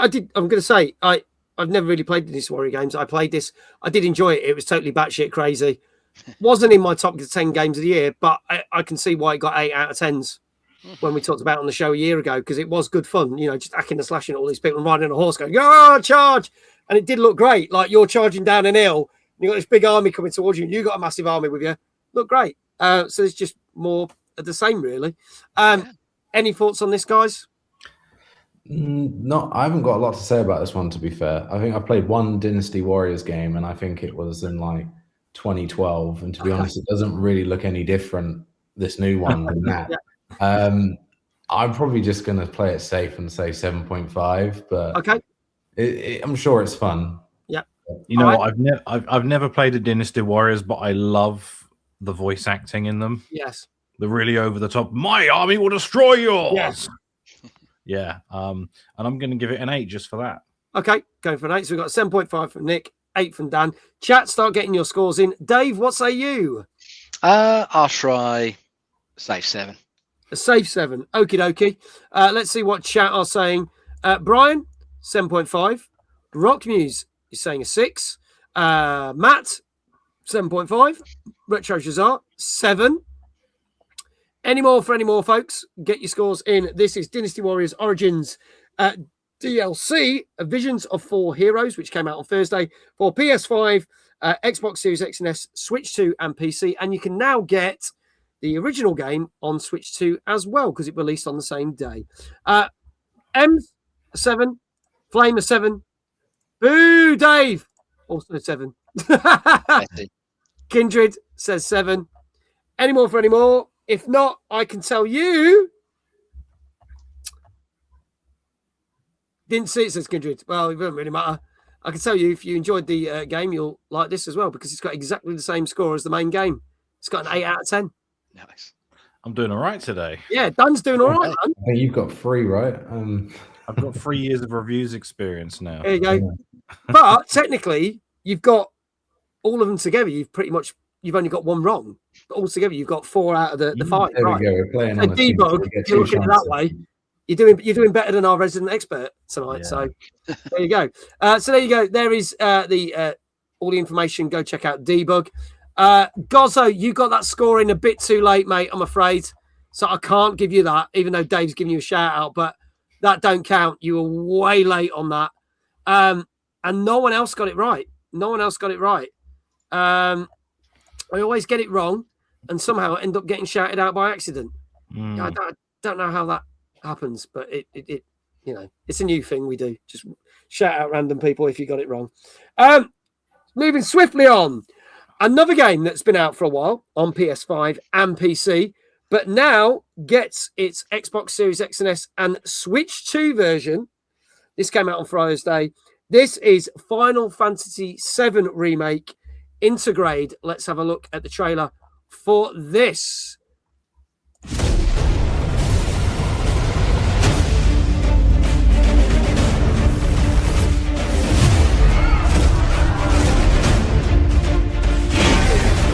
Well, look who it is. Sephiroth! And who are you? He's my bodyguard. Together, we can do this. Sephiroth has to be stopped. No holding back. See ya!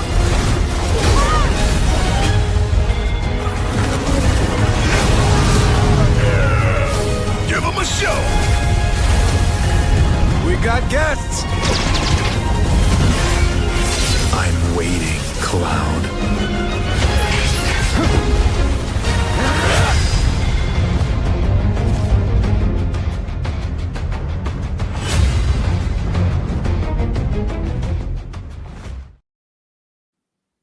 There you go. So, already out on PS5 and PC from a couple of years ago, but now makes its way to Switch 2 and Xbox Series X and S. This is the first of the 3 of the Final Fantasy VII remake parts. But this is Intergrade. Dave, tell us a little bit about this one. Yes, this is the first part of the expanded remake trilogy that they're still working on. It includes the main game, the first part, and it also includes the Yuffie DLC that came out later on. So you got quite a lot of content there to play through. And this first part of the remake just takes place exclusively in Midgar, which I think was only about like a 5-hour section originally in the game, though expanded to about the 30-ish hour mark. Right. But Okay. I enjoyed it when I played it. It never felt too padded out to me. Rebirth does. Yeah. That's like the middle part, and that wasn't quite as good, I didn't think. But I really like this first part. I like the characters, and the story was pretty good in it, and I like the combat as well. They'd done a good mix of real time combat, but then mixed in with like the ability to slow down what's happening and pick the special moves that you want to do. All that felt really good, and I watched some footage of it on the Switch 2 earlier, and it actually looks really good in the Switch 2. Probably better than you'd think it would look. Yes. It's pretty much retains like the way the graphics look in all the videos you've seen, and it looks like it runs pretty well as well. So I think anyone who's interested in playing on the Switch 2, looks like it'll be a good version. Yeah. Thoughts, gents? I mean, it's Final Fantasy and it looks good, so it's probably got a good score, Yeah, that was my thoughts. I know what score it got on PS5 actually from the time, so okay. I don't know if that's cheating or not. No, you think it might be based on that. You can give that a go because it might get that, it might not. You don't know. Yeah. I guess it's a new system. It's a new review. I mean, it's Final Fantasy as well, and I'm pretty sure it's illegal to give it a bad score. So let's go with a 9. Okay, going for a 9. Says Dan. Nick, what do you reckon? I can't possibly also go for a 9 because we need to play as a team to get our shout outs. So I'll go for 8.5. Okay, so you got all bases covered there. All right, 8.5 and a 9. Dave, what say you? I'm going to go for an 8.5 as well. 8.5 from Dave. Chat, get your scores in. Rock Music saying a 9. This is interesting. Everyone's kind of wavering. Gozzo, 8.5. Kindred, 8.5. Brian, a reluctant 9. Dave Johnson, 8.5. Retro Shazar, 8.5. I did see your comment. It says, I'm the Resident RPG guy here, and I love Final Fantasy more. The game was great, but I worry how the Switch 2 will handle it. Hannah, 8.5. Flame, 8. So that's the lowest one that we've got. Any more, folks? This is Final Fantasy VII Remake Intergrade, which came out last Thursday on Xbox Series X and S and Switch 2, and obviously you can already get it on PS5 and PC. 8.5 from Guildfly. And if 8.5 from Matt, and I can answer Dave Johnson's question, does it play well on Switch 2? You bet your ass it does, because both the Switch 2 and the Xbox Series X versions got a 9 out of 10. Oh. 9 out of 10. So there you go. Yeah, so Dan, well done for Debug, for Team Nick and Dan. You got it. I've never had a 10 on this show. We have, yeah, but we've only had about 5 in 5 years. Pretty rare, isn't it? It's pretty rare. And then we've had some that have got close to a 10, like a 9.5. They've been very few. One of those games where I almost feel like it could have been a 10. Yeah. But like you can't ever give anything a 10, right? Well, there's been some. We've had some. I think we've said this before. Octopath Traveler got a 10 on this. So it's Silk Song, 8.5, and I thought it was worth a 7 because I played it and thought it weren't that good. I played better Metro. I thought game was totally overhyped. I don't even think it didn't even appear in our top 15 games of the year, did it, Dave? No, I never played it. So. I don't think it even got an honourable mention, which is why I was like, there you go. There you go. Rock News, well done. You got it right. And obviously, Dan, get your tickets now. For the Debug Festival. Also, someone else Brian, UKGN Zoidberg got it right as well. Give him a shout out, please. But well done. Just 2 of you in chat got that right. Also, just to put your mind at rest, Square Enix have stated that yes, it's been a few years since this, and people are like going to buy a Final Fantasy game on the Nintendo Switch. They are committed to bringing Rebirth which obviously, as Dave mentioned, to it as well, along with the third chapter that we haven't had yet. So you will get that. They are going to do it no matter what. They've stated that. So you will get that. So if you're just starting out on the remake, do not worry. Do not go, oh shit, maybe I should only get on PS5. They are committing to all platforms for this. Yeah. So there we go. Our next bit of news. I thought this was idiotic. I'm going to say this now. And if I offend anyone, I don't give a shit, because what were you thinking? Because you're clearly not a fan of these games. So apparently, well, in a month's time, let's set the scene. In a month's time, we will be getting our hands on the brand new Resident Evil. I cannot wait for this game. I am so hyped for this. It's in my top 3 games of the year that I'm so excited for. And apparently there has been rumors. It's not EGX news. No, it's not that idiotic. The best thing they've done this year is announce there is no EGX, which is fantastic as far as I'm concerned. So they've basically, fans have stated that because of what the trailers have been showing, that it's giving the game a more open world feel, and this will be the first ever open world Resident Evil. Not sure about that one. No, because I was like, well, if you're fans, you would clearly know what a Resident Evil game is and how it works and how the maps work.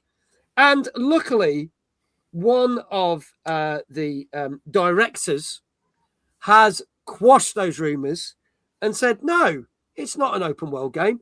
You should be knowing what you're getting from Resident Evil. Yes, you've got 2 very different, distinct characters in this game. You have got Grace, which was the character that they first unveiled, which gives more of a vibe of Resident Evil Biohazard. There's a lot more sneaking, puzzle solving, looking around, not much action, running away from horrific monsters. And then obviously they're bringing back Leon from Resident Evil 2 and Resident Evil 4, which has more of a Resident Evil 4, more action orientated, more shooting, more fighting. You can actually pick up a chainsaw and attack people with it. So you've got 2 very different game styles in this game and how it all comes together. That is what you're getting. And he said, you are not getting an open world game. And I just thought, if you're calling yourself a Resident Evil fan and claiming that you think this means an opening game, you need to absolutely just not be a fan of Resident Evil anymore. Yeah. That's my opinion on it. I'm going to say it now, you fucking idiots. Oh, yeah. But there you With go. their open worlds, you can go and play if you really want an open world. Go look at Ubisoft's back catalogue. They need the fucking money. Oh, damn. But yeah, I just wouldn't think horror would work in open world, because surely the devs would want to control like the pacing and when the scares are going to come. I know everyone's going to get the jump scare at the same sort of time. Horror only works in confined spaces. Yeah, you can't go anywhere you want at any time, and you can't guarantee someone will see, the scary thing. Yeah. I don't think it would work that well. Yeah. I mean, maybe they looked at it and decided.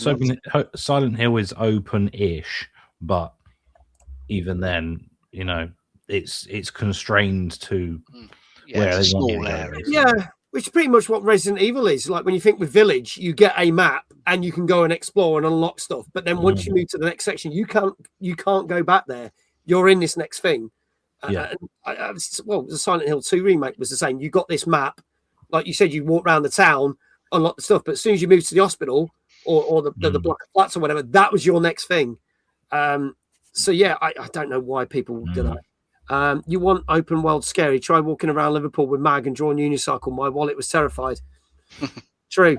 Gozzo said, I'm very happy that Resident Evil Village is now free on Game Pass. It's also free on PS Plus for any PlayStation people. So they've deliberately dropped some of the Resident Evil games free to celebrate the opening of that. So you can get Village on PS Plus and Xbox Game Pass right now. We'll swiftly move on because I don't really want any more comments. I've basically said what I thought. And yes, Brian says, don't hold back. Say what you think. I will. Swat. Always does. There you go. Always do. I've never shied back from that.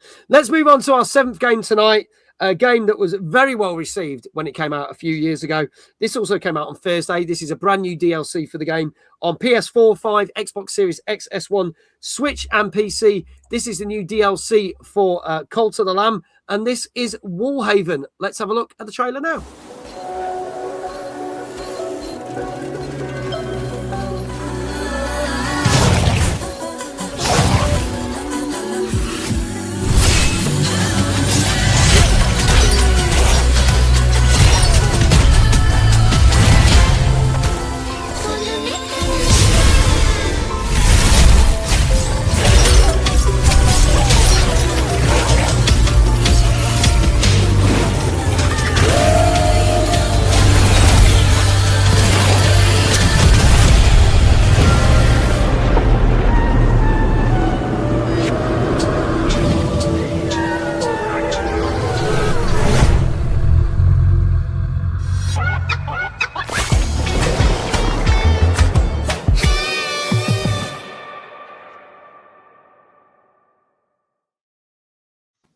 Get absolutely no gameplay in that. But if you haven't played Cult of the Lamb, as Kindred says, once you played that, you'll realise what you're getting pretty much on all the DLCs because it looks exactly the same. It's just more and more content. Good evening, Chaotic. Lovely to have you here. So, Dave, tell us, what is the content that we're getting for this new DLC?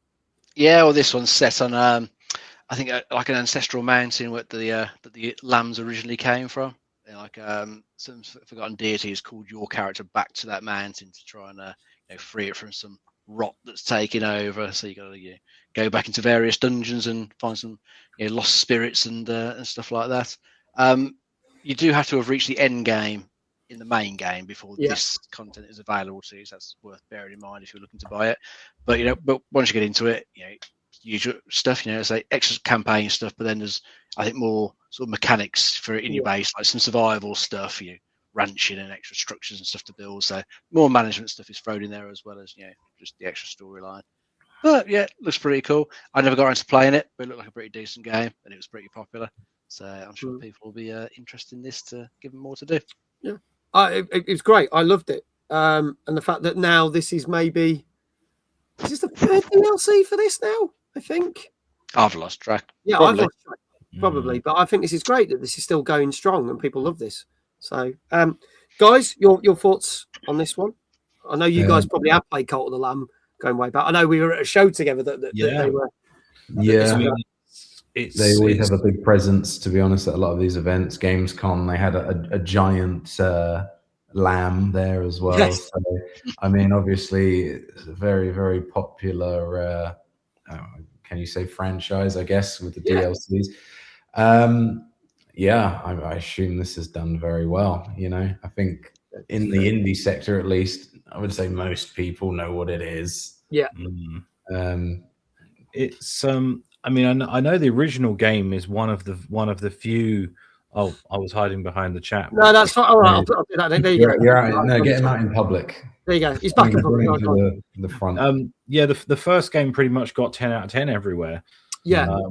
So I've not actually really looked at what the DLCs have scored.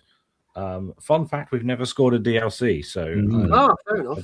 They're going to be compared against the original, obviously. Yeah, sure. So in that case, just how well they almost as well. Just how well they've done with their merch, like. Oh yeah, well, I mean, obviously, got little Lammy up there. Yeah. Oh yeah, very good. Yeah. I remember seeing them at WASD. If anyone remembers that event. Yes. Yeah. Best event ever. Yes, and now it's gone. Yeah. Sad place. But yeah, they had a tent set up that you could go into. Yeah, like literally like tables and tables of every kind of merch you can imagine. Yeah, even pint glasses. We got some of those, and that's up the back there, as well. Yeah. As far as the score, it's got to be almost as big as the main game. Should we go with like a 9, maybe? I mean, it's hard to say without knowing the scale of it, like how long the playtime is in comparison and stuff like that. But just the fact that I would have gone for 9, but again, do I want to be a bit cheeky and go for something else? You can if you want. Edge your bets. I mean, if we want to be smart about it, then you should. But I like that they're having a board meeting about it. It's fantastic. I think 9 is probably the way as well. But I'll also go 9. I don't want to be too cheap about it. I'll stick to it. If you want a different score, you can. But if you want to both go for 9, is that your final answers? I think 9 is. Yeah, I think that's. Daniel can change if he wants. So I'm sticking with it anyway. So. All right, so a 9 and a 9. Sega Guru, hello, mate. I definitely told you I was on. Yeah, he said, "What the fuck? How on earth did I miss a nickel on here tonight?" There you go. You probably didn't see Daniel because he was hiding behind some. Oh yeah, hang on. Let me just put that back for him. There you go. That could be anyone. I've just been sort of hiding under here trying to. All right, we've got a 9 and a 9. Dave, what are you going to say? I'll try an 8.5. 8.5. All right, let's see what the chat are saying. Chaotic said this is the 3rd DLC. Thank you, Chaotic. Gozzo, 8.5. Brian, 8. Chaotic, 8. Ems, 8.5. Rock News, 8. Kindred, 8.5. Dave Johnson, 8.5. Retro Jazar, 8. Flame, 8. Alex, just give us a score. You might. I know you didn't see the trailer, but guess, and if you get it right, we'll give you a shout out because you're on the show in 2 weeks.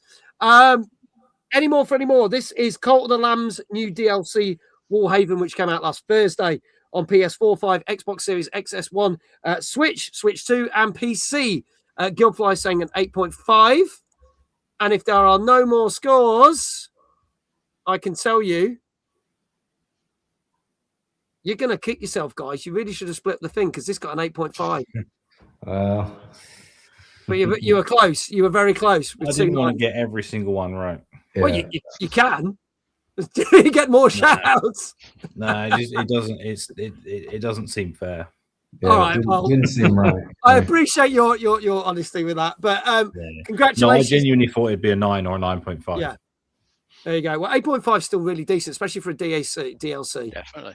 So there you go. Guildfly, well done. You got it right. Dave Johnson, I'll make sure I shout you out because you shouting yourself out is going to be mental. Kindred, well done. Ems, well done. Gozzo, well done. To all of you. We'll do all that. And obviously, Dave, you got one right, mate. Yes, you're back on top. Finally. You're finally there. Well done. Games Guru's back.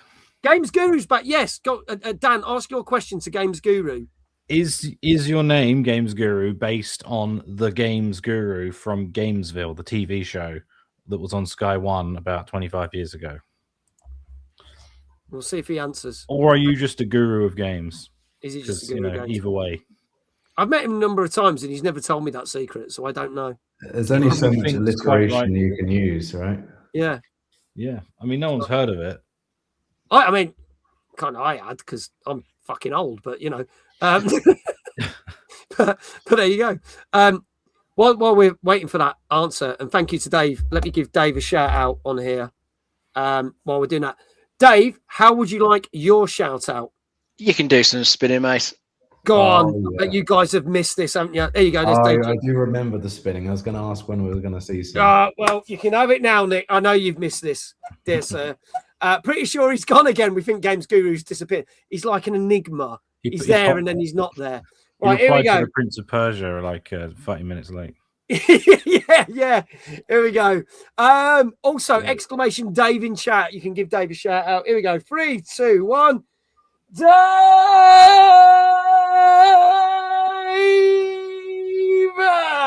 About time, son. Good man. There you go. Nice Doppler effect, sir. It is beautiful. Beautiful. Let's move on to our final game of the night, but certainly not the end of the show. We'll probably go about another 10, 15 minutes just so we know. Don't want to miss anything from these lads. Our final game tonight came out on Friday on PS5, Xbox Series X and S, Switch, and PC. And this is the trailer for Escape from Ever After. Let's have a look at this. Hi there, and welcome to your new job with Ever After Inc.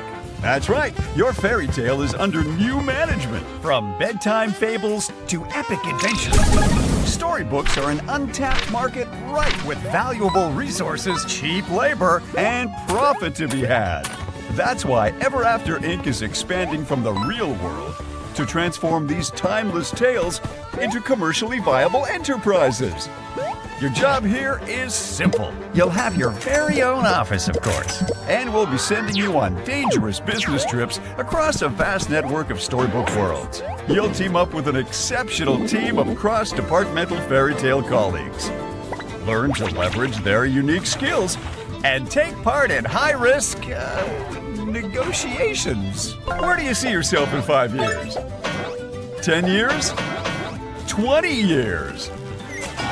We're a family here at Ever After Inc. Perform well, climb the corporate ladder, and maybe you'll even get promoted. And we won't stop there.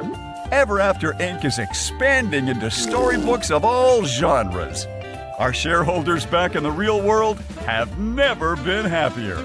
By the way, I hear there's a group of rogue employees that are trying to sabotage the company from within. You wouldn't happen to know anything about that, would you? We'll circle back to that later. You got the job! Welcome to Ever After Inc. You'll love it here!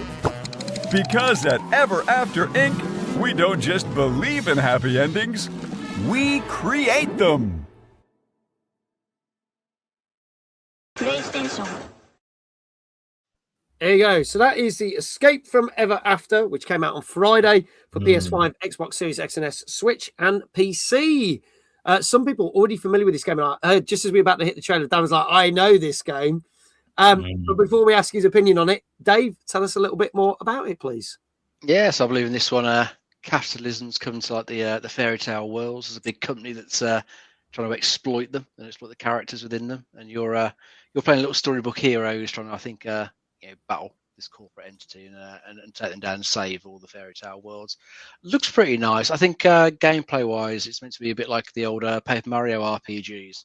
So it's got that sort of same type of aesthetic to it, graphics wise. Yeah. Graphics look pretty cute, and the turn-based combat plays in a similar way as well. You need to do button presses to dodge some of the attacks, or to power up your attacks. So I think for anyone looking for something Paper Mario like, this is like pretty decent RPG. Yeah, it looks pretty good. I'll go to Dan because he was the one that said, "Oh, this thing." So I'll go with him first. Yeah, I'm familiar with this game. A few people have said it looks like Paper Mario. I completely agree. We've seen a few games that are Paper Mario-esque lately. Yeah. I've not played it, but I've seen lots of gameplay. And yeah, it looks really cool, to be honest. My cup of tea. Yeah, there's definitely a few games like this stylistically. Calibur is one, but with a different gameplay style. Yeah. And then if you're looking for something more kind of like Paper Mario, there's also Bug Fables, which is very good. This one definitely stands out. I think it's got a unique premise, obviously going with, like fairy tale stories. It's going to be familiar enough that people kind of are going to recognize characters. Yeah, I think it's going to lend well to the story. I like that it's got the kind of original combat system and original partner system that the old Paper Mario's had, because the newer ones kind of got rid of that partner system. They've added all these kind of gimmicky like spin boards and the paint cards and all of this, and I don't think any of that actually made the game any more fun. I mean, Paper Mario Thousand Year Door is probably one of my favorite games ever. It's probably in the top one. So it probably is literally my favorite game ever. So this game, like, I don't know, we don't normally say, but this will 100% be in the magazine. There is absolutely no doubt about it. Like, I'm very excited for this game. Yeah, I really hope this has got a very good score. But yeah. All right. Well, what do you guys reckon this might have got? I mean, I'm going to be very biased and give it a 9, but it's probably going to be an 8.5, I'd imagine. But I'm going to go 9 anyway. Okay. I'll go with 8.5 then, just to cover that base. But all right. Okay. I think this is done really well. It will have done well on nostalgia as well. Yeah. Brian from UKGN says 8.5. Loopy Lulu says an 8. Dave, what say you? I'll try an 8.5. 8.5. So we've got two 8.5s and 9 on the screen. Rock News is saying an 8.5. It can't be a Final Fantasy 7, but it already had fun with it. Flame, it could be better. It could be better. You never know. Ems 8.5. Gozzo 8.5. Kindred 8.5. Retro Jazar 9. Folks, last chance. This is Escape from Ever After. It's our final game of the night, which came out on Friday for PS5, Xbox Series X and S, Switch, and PC. Get your scores in, because I can tell you that it has been a night of quite high scores compared to, say... Yeah, I was going to say that. Last week was quite mixed, because we got some, like, 3.5s, and then we got some 7s and 8s and whatever, and some 6s. But consistently, for most of the night, most of the games have been getting this score. And that's exactly what our last game got. It was an 8.5. So there you go. Dave and Dan, well done. So exclamation debug in the chat. Also in the chat, we have got, let's see, Kindred, well done. Gozzo, well done. Ems, well done. Rock Muse, well done. And UKGN Zoidberg, you all got it right. There you go. And also you can click on there and get your tickets for Debug and the Debug Festival right there by clicking that link that has appeared. Dave, you've got your second one right. And guys, you've got like 6 out of 8, which is fantastic, which is really good score tonight for guests. That's 6 out of 8. I think I contributed one of those. So I think it was a bit of heavy lifting on Daniel's part there. But between us, we had our bases covered. It's still a team effort. So you're good. You're good. Usually I say 8.5 and I'm always wrong. Yes. I've just been very lucky. You've been very lucky. Dave, how would you like your shout out? Second shout out for you tonight. You can jump up from behind your chair. Let's see if my knees crack. Surprised that Danka missed out most of the scores tonight. I wonder if he's popped off somewhere. He was on YouTube, Gozzo, but he's not there now, so I don't know what's happened to him. So anyway, hopefully he'll be back. All my knees didn't crack like last week. We had Quang on the show last week, and he heard my knees snap, and it made him laugh. Are you ready, Dave? Go for it, mate. 3, 2, 1. Dave! That was a bit more like it, wasn't it?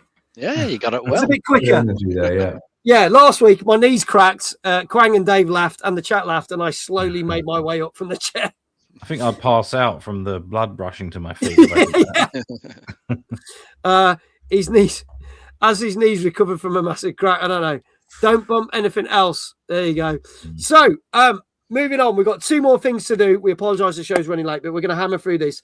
A new feature that we started in 2026 is gaming charts. So we'll update you on the gaming charts. Last week we talked about the UK sales for consoles and PC games, and obviously Mario Kart World is still was their number 1 this week. This week we are looking at the Steam charts of last week. So I'm going to put them on the screen.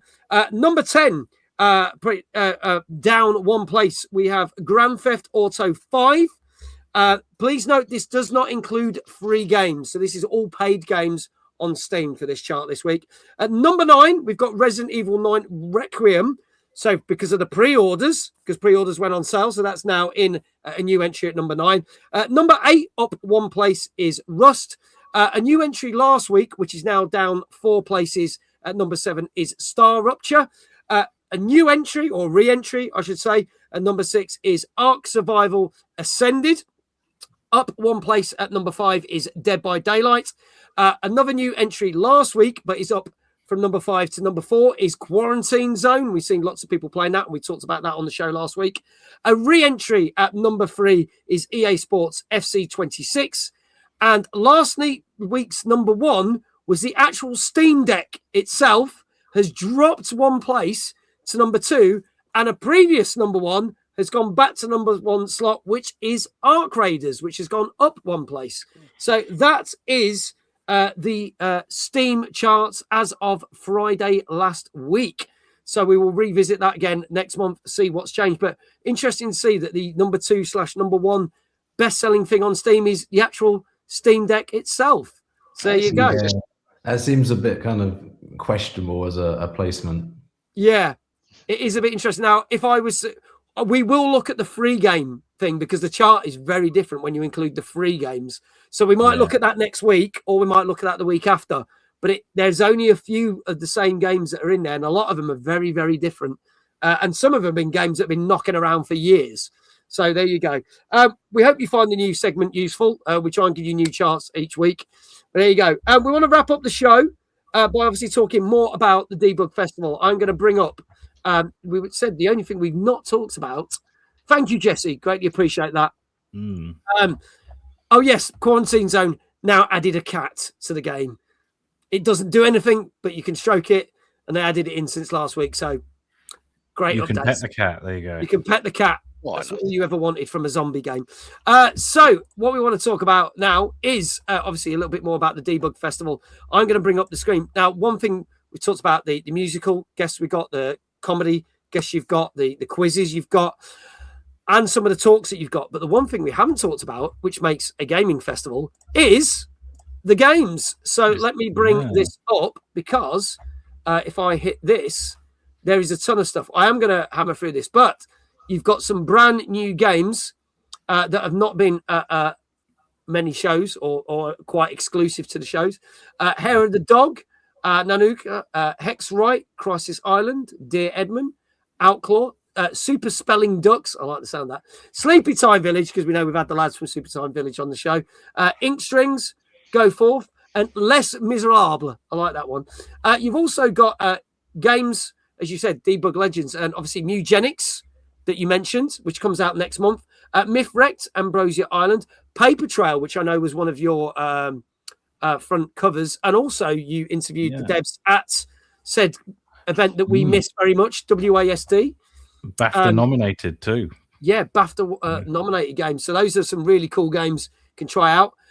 Future Classics, Task Time, which I played at a recent gaming show, which I thought was very good. AXYZ, I guess that's Axis, isn't it? Yeah. Piece Together. That's out soon as well, I think. And then you've got some more retro games. Urbex Warriors, Flea 2, Rush Rally Reloaded, Intrepid Izzy, and Xenocider, I should say. So you've got Plus about 60 things more, which aren't on there yet. Yeah, which is insane. I was about to ask, how many more games are going to be at the show? So we've got 128 games. Wow. I think which I do believe is the most of any UK event. I was going to say that. I think that beats any other gaming event easily within the last 3 years, maybe more. Quite possibly. I would say. It was very much our goal to hit that number because 128 is a cool number. It is, isn't it? It's the number of bits in a Sega Dreamcast. There you go. Paper Trail. I met some of those guys on a night out in Norwich. Proper random. Yeah, it happens quite often if you go out in Norwich. They are based around there, so that makes sense. There you go. Rock Muse's mate played Myth Wrecked. Is that a new DLC for Myth Wrecked then? Is that a new addition? That's just the full name. It's the full name of the game. Okay. Yeah. Cool. It's in our sort of like legends section because it's a game that's won an award. Yes. So there's going to be about 12 games in that category. Yeah, I think was Paper Trail best British game. That was Debug Game of the Year 2025. Okay, yeah. And then Mugenics is because it was on the cover of issue 7. That's right. That was one of your previous covers. Yes. Yeah. There's always a reason behind it. Best game trailer. That's why it's there. Yeah. So there's some really cool games. So we're going to get to see more games. Over 128 games promised at the event. Yeah. Not only that, folks, if you just joined us, but you've got the high scored band, Lucia Lareza, the nerd violinist, the Spriters Resource, the Dark Room, the Indie Game Awards, and the lads from Did You Know Gaming, amongst many other things. Oh, many other things that I wish I could talk about, but we've got those marketing beats to hit, right? Yeah, I don't know what I am allowed to say, so I'm going to stay quiet. Yeah, no, that's absolutely. I think you've unveiled enough. We got some. What I can tell you is that we do have a retro computer cafe of sorts. Okay, so you can have a coffee with a BBC Micro. Nice. Because why not? Why not? I mean, you never get that at Starbucks. Can I have a BBC Micro with my coffee? No, you can just have your name on a cup for overpriced coffee. So that sounds like a good deal. No, I'm really looking forward to it. It's going to be a lot of fun. I mean, we at the end of the day, we did this because we wanted to do something fun. Yeah, and sort of everything else comes along for the ride, essentially. There you go.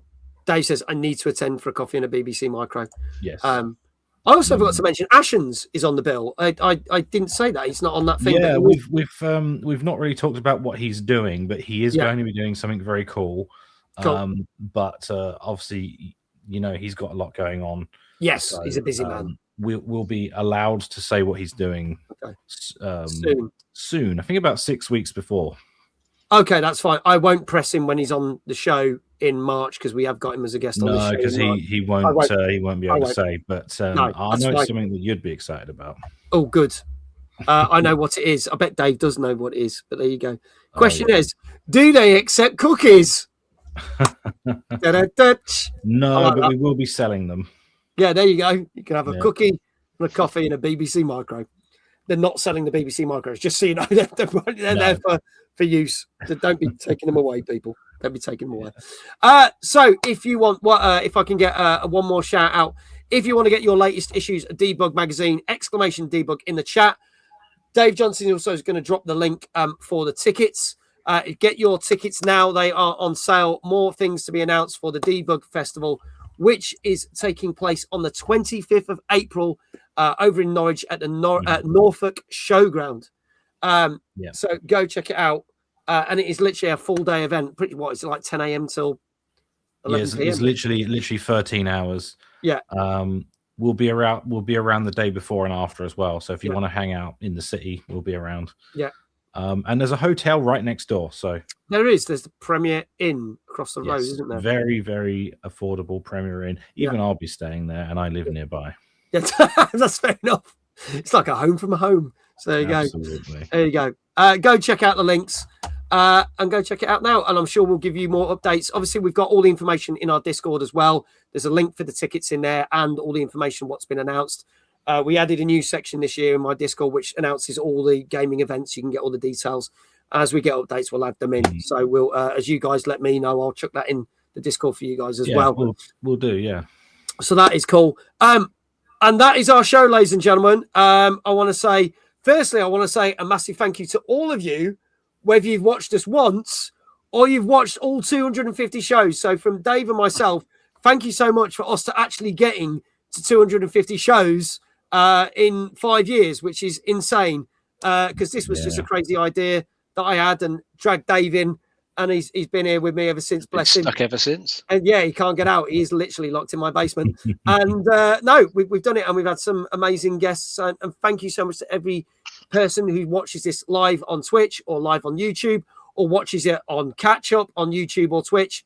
Thank you so much. We greatly appreciate it. Thank you for not killing Mag before they reach 250 exactly. Congratulations. I reckon I'm on about 220 of the 250 shows. All 250 can be found on YouTube, believe it or not. Rockme says, I've only seen 3. Actually, this might be 4. Well, you've got some to catch up on. Yeah, then. you got some. But yeah, congratulations. That's a big achievement. There you go. I came to see the Timeless recap about 3 years ago and forgot to leave. There you go. Rockme says, I'm a noob. That's good. It's good. It's good.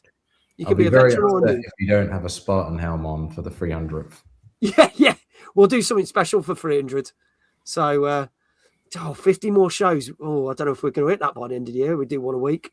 Yeah. We're not going to quite hit that, are we? Into next year, yeah, we're going to dip into next year again. So there we go. So thank you so much to all of you.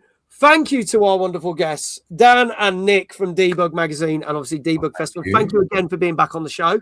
Thanks guys. for having us. And it's always good fun. So appreciate it as well. Thank you very much. No worries. And we didn't let you down. We got a bit of spinning in to keep you happy, Nick. So we got that. It's all good. You can catch the lads, as I say, at the event. Also, check out on Thursdays, they are on YouTube for all new announcements for everything to do with the Debug Festival. So do check out their updates and announcements on YouTube on Thursdays. Big Jesse says, always a pleasure, gents. Thank you to everyone who followed. Thank you again to Venom for the raid and everyone that did all the subs and the bits. Greatly appreciate it. Also, I have noticed, Jesse's just said, also, I've just noticed that bass. Is Dan performing at Timeless on stage? Announcements to be seen. Jesus. I might get up with the band. He got it strictly to match the hairstyle. So yes. Except the bass came first. So bass first, hair second. Exactly. Lifestyle third. It spontaneously grows as soon as you buy a bass. Yeah. What's that like? What is it like? Evan Almighty, suddenly the beard and the hair. Grows, just like that. Right, folks. More TNGC next week. Our guest next week is Lauren, who runs Guildford Game Festival, which will be on the 20th of Feb. So she'll be telling us all what's happening on there. And fingers crossed, she might even have a special deal for some of you who might want to go to Guildford Games Festival. So she is our guest next week. Tomorrow night is kind of a forfeit night because I hit a certain sub goal. Myself and Dave Johnson are playing Halo 2 because everybody knows that I love Halo and I've got to play Halo 2. But we are going to do the best one. Bless you. Oh, I don't know. I think Halo 3 is the best one, but the only Halo I like was Halo Infinite, and everyone else fucking hated that one. But we are going to play some co-op with Dave Johnson And we will do some multiplayer as well. So some of you can join it. It's going to be a half-an-hour stream. And Thursday night will be our second new game of 2026, where I'll be playing on PlayStation 5, the rock climbing game, Cairn. I can't wait for that. I know that's one that me and Dave are very hyped for. And no doubt we'll be talking on this on this show next week. So check those streams out on TikTok and Twitch at 8:30 this week. And all that leaves for me says we need to go and raid someone. If you're watching on YouTube, the stream will just end. On Twitch, we're going to quickly go raid somebody. So we'll try and find someone quick because I know we've overrun. So my apologies to everyone that we have overrun. And oh my God, there's a lot of people on tonight. But let's go for... Do you know what? Let's go for this wonderful human being. She won our cosplay competition at Timeless Gaming Convention. And she won the cosplay competition at the Tomb Raider 29 event, dressed as the PlayStation era. Oh, yes, Lara I know Croft. who this is. This is the wonderful Another Planet she is on, and she is pushing for partner this year because she sent me a message saying congratulations. She's currently dressed up as Eddie from, because she does cosplay, Eddie from Stranger Things. So we are going to go raid her. She's playing lots of games. So let's do this. Let's make this happen. That raid's going to happen.